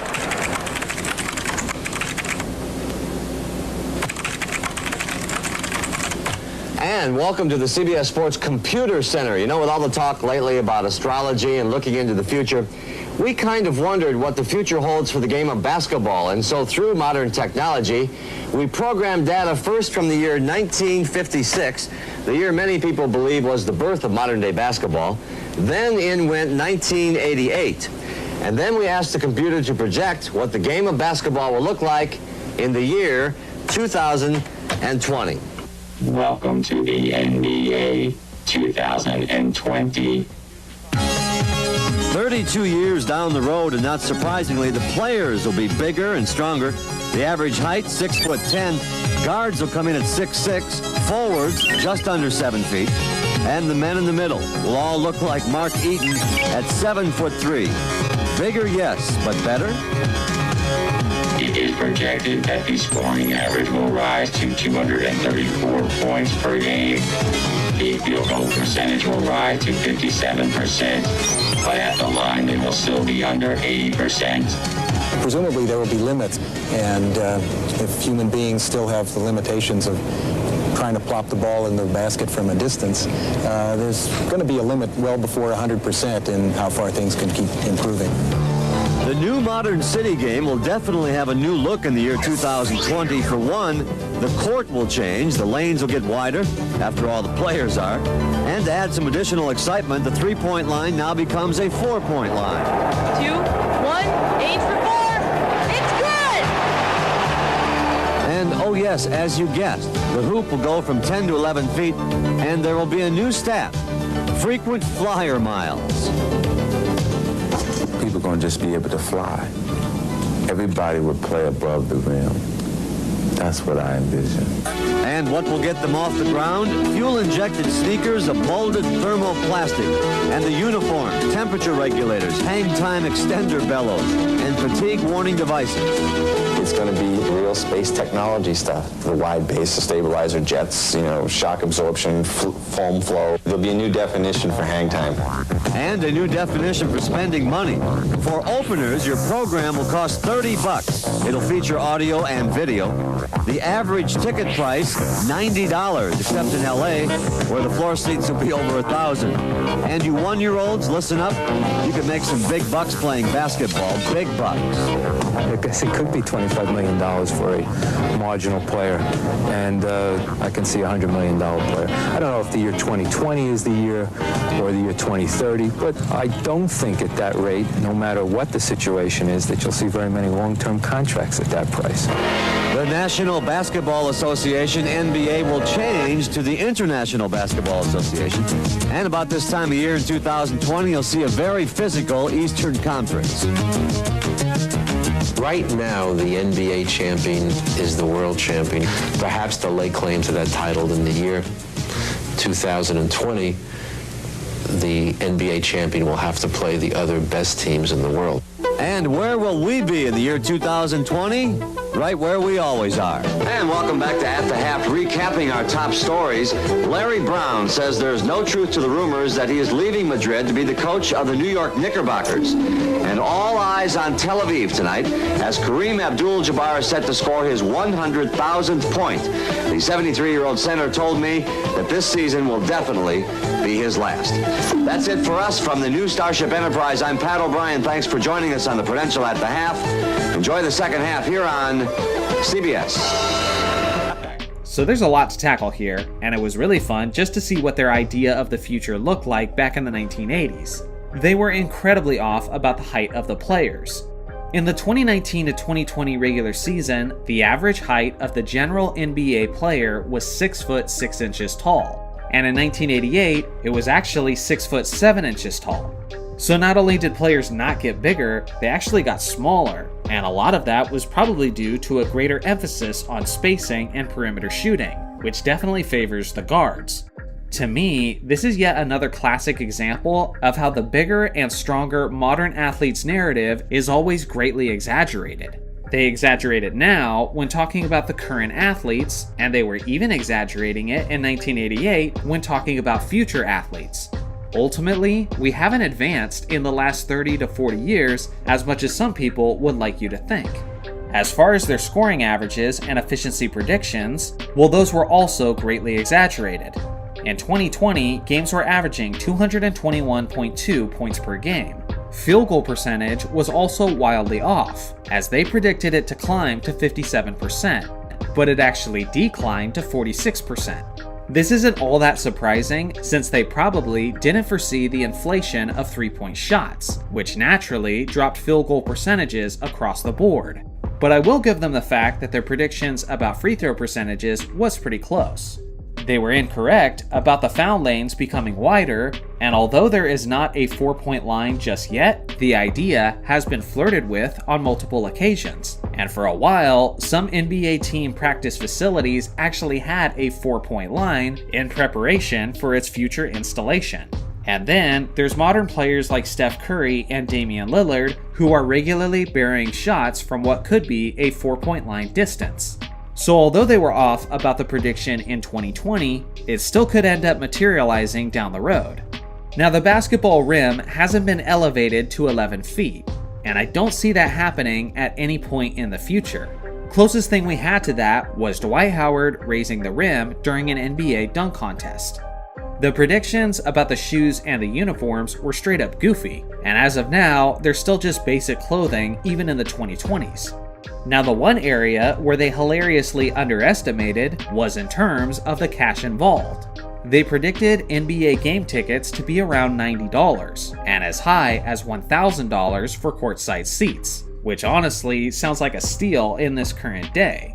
Player contracts were also comically off base, as they predicted a $100 million player as if it was this otherworldly number. But just several months ago, Jason Tatum signed a 5-year, $314 million contract. Also consider how they were making that $100 million prediction based on the prediction of longer contracts in their era, some contracts being as long as 10 seasons.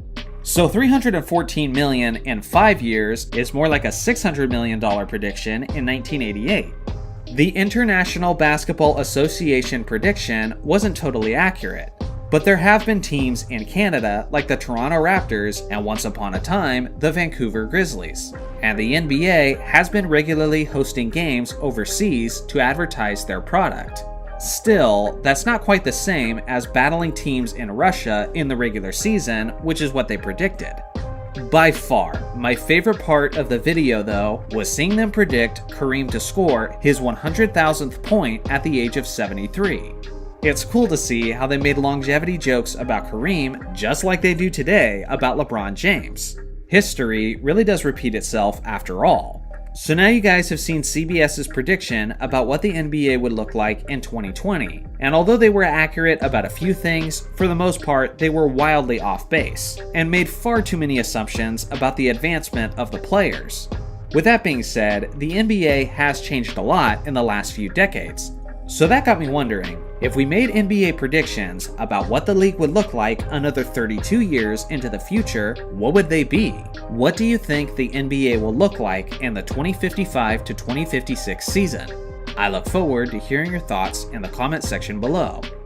On my channel, I've talked a lot about the various MVP winners throughout NBA history, but what I haven't done is express my genuine opinion on who the most undeserving MVP winners were. Today, I'm giving you my list, starting with the least egregious to the most egregious. So starting off the list, the 5th most undeserving MVP in NBA history was Joel Embiid in 2023. I gotta admit, sometimes it's very hard to put very recent events on lists like this, because it often feels like we haven't had enough time to process everything and objectively rank it within the grand scheme of history. With that being said, I felt like I just gotta have this recent MVP race on the list. From an individual standpoint, Joel Embiid certainly had a fantastic regular season, as he averaged 33 points and 10 rebounds on 65.5 true shooting percentage. The thing is, there seemed to be a manufactured push to get Embiid the MVP award. The media was pushing it, Embiid was basically begging for it, and voter fatigue was beginning to set in for Jokic, seeing that he had won the MVP award in the previous 2 seasons. Having Embiid on the list is not an indication that I wasn't impressed by his season. It's just an indication that Jokic's season was significantly more impressive. He played more regular season games than Embiid, he had a better player efficiency rating, a better win share total, and a much higher true shooting percentage. Jokic nearly averaged a triple-double with the highest assists per game average ever for a player at the center position. You really can't say enough positive things about what the Joker accomplished. From an offensive standpoint, you could argue that Jokic had the most efficient season in NBA history. For example, of all players who averaged at least 20 points per game, he had easily the greatest true shooting percentage of all time at 70.1%. At the end of the day, there was no legitimate reason to give the award to Embiid over the Joker. Number 4, Bill Walton in 1978. At first glance, Walton may seem like a very deserving MVP this season. For one, his Portland Trailblazers were the defending NBA champions, and he did put up solid numbers of 19 points, 13 rebounds, 5 assists, and 2.5 blocks on 52% shooting from the field, while finishing the regular season with a 58-24 record. But here's the part you might not be aware of. Walton was dealing with injuries as he always was, and because of this, he only participated in 58 of the Blazers' 82 regular season games that season. That 58 game total is the fewest ever by a player who won the MVP award. The player who he narrowly won the race over was the 25-year-old star George Gervin, who led his Spurs to 52 wins and put up averages of 27 points, 5 rebounds, 4 assists, and 2 steals on 53.6% shooting. And unlike Walton, Gervin played all 82 games. Honestly, you could argue that George Gervin, David Thompson, and Kareem Abdul-Jabbar were all more deserving than Walton was that year, based on the fact that he missed nearly 1/3 of that season. In fact, of the top 5 MVP vote-getters that season, Walton easily had the fewest win shares. Based on the new modern rule that a player needs to play at least 65 games to win an award, Gervin would have been the league MVP instead, and probably rightfully so. Number 3. Kareem Abdul-Jabbar in 1976. From an individual standpoint, no single player was a more dominant and productive presence in the 1970s than the 7-foot 2-inch Kareem Abdul-Jabbar. From a statistical perspective, there's basically no reason why Kareem was undeserving, as he put up monstrous averages of 28 points, 17 rebounds, 5 assists, and 4 blocks on 53% shooting. The thing is, as much as he was tearing up other centers within the league, it wasn't translating to much winning, as his Lakers finished that regular season with a losing record of 40-42 while missing the playoffs. Even with that disaster of a season, they still gave him the MVP award. I would argue that the only thing that's actually valuable at that point for the team was their draft pick for their losing record. On the other hand, the 1975 MVP, Bob McAdoo, just narrowly missed on winning the award for the second straight season, as Kareem finished with 409 voting points, and McAdoo finished with 393. McAdoo led his Buffalo Braves to a solid 46-36 record, while putting up 31 points, 12 rebounds, 4 assists, and 2 blocks on 48.7% shooting. McAdoo's Braves obviously made it to the playoffs that year, alongside of their winning record, which is a testament to his important value. Giving the award to a player who missed the playoffs is a highly questionable decision in general, but especially after the 1960s decade, where they gave the award to Bill Russell instead of Wilt Chamberlain over and over again. It seemed like a grossly inconsistent decision by the voters, making this specific award in 1976 even less legitimate in my eyes. Number 2. Dave Cowens in 1973. As I was starting to write this script, I was wondering what the heck was wrong with the voters in the 1970s, but I realized it actually makes sense, seeing how the players did the voting prior to 1979, and they were literally on drugs. Cowens was a fantastic superstar player who is an underrated big man of Celtics history, and he did have a solid season as he put up averages of 20 points, 16 rebounds, and 4 assists on 45% shooting. His Celtics did have an incredible 68-14 record, which helped him secure the award. But here's the thing, he was barely the MVP of his own team, as John Havlicek and JoJo White had comparable monstrous seasons of their own. Then you look at Kareem Abdul-Jabbar, who was barely the runner-up for the MVP award. Not only did Kareem destroy Cowens from a production standpoint, but he was also the clear leader of his Milwaukee Bucks that ended up winning 60 games. Kareem averaged 30 points, 16 rebounds, and 5 assists on 55% shooting, while nearly doubling the win share total of Cowens. Simply put, this should have been in favor of Kareem, and it shouldn't have been even close. Number 1. Bill Russell in 1962. To me, this is the most undeserving MVP award in NBA history, and it's not because Russell didn't have a solid season, but it's because of who he was up against. Russell led his Celtics to a 60-20 record while putting up 19 points, 23 rebounds, and 4 assists on 45.7% shooting. I understand that Russell was the leader of the team with the best record in the NBA, and technically he gets an edge for being on the winning team. But it's not like Wilt Chamberlain's team wasn't winning as well. Wilt led his Warriors to a 49-31 record, which was the second best record in the East. And he did that while averaging a goofy 50.4 points, 25.7 rebounds, and 2.4 assists on 50.6% shooting. He had a 32-point edge over Russell in points per game, while being more efficient from the field and from the free throw line. He had the edge in rebounds, and he outperformed Russell in basically every advanced stat. The only things you could objectively point to as an advantage for Russell was slightly higher assists and a better team record, but that's not necessarily a reflection of their individual talent that season. but more about their supporting casts, as the Celtics had twice as many All-Stars on their roster. In his career, Russell deserved several Finals MVPs, many DPOYs, and several League MVP awards. But in this case specifically, this one should have gone to Wilt. And as far as I'm concerned, anyone who argues otherwise just wants to be different. So what do you guys think? There are many different controversial MVP awards that could have made my list, but didn't. Which one do you think should have been on here? I look forward to hearing your thoughts in the comment section below. Thanks for watching as always, make sure to like and subscribe for more basketball content, and I'll see you guys in the next video.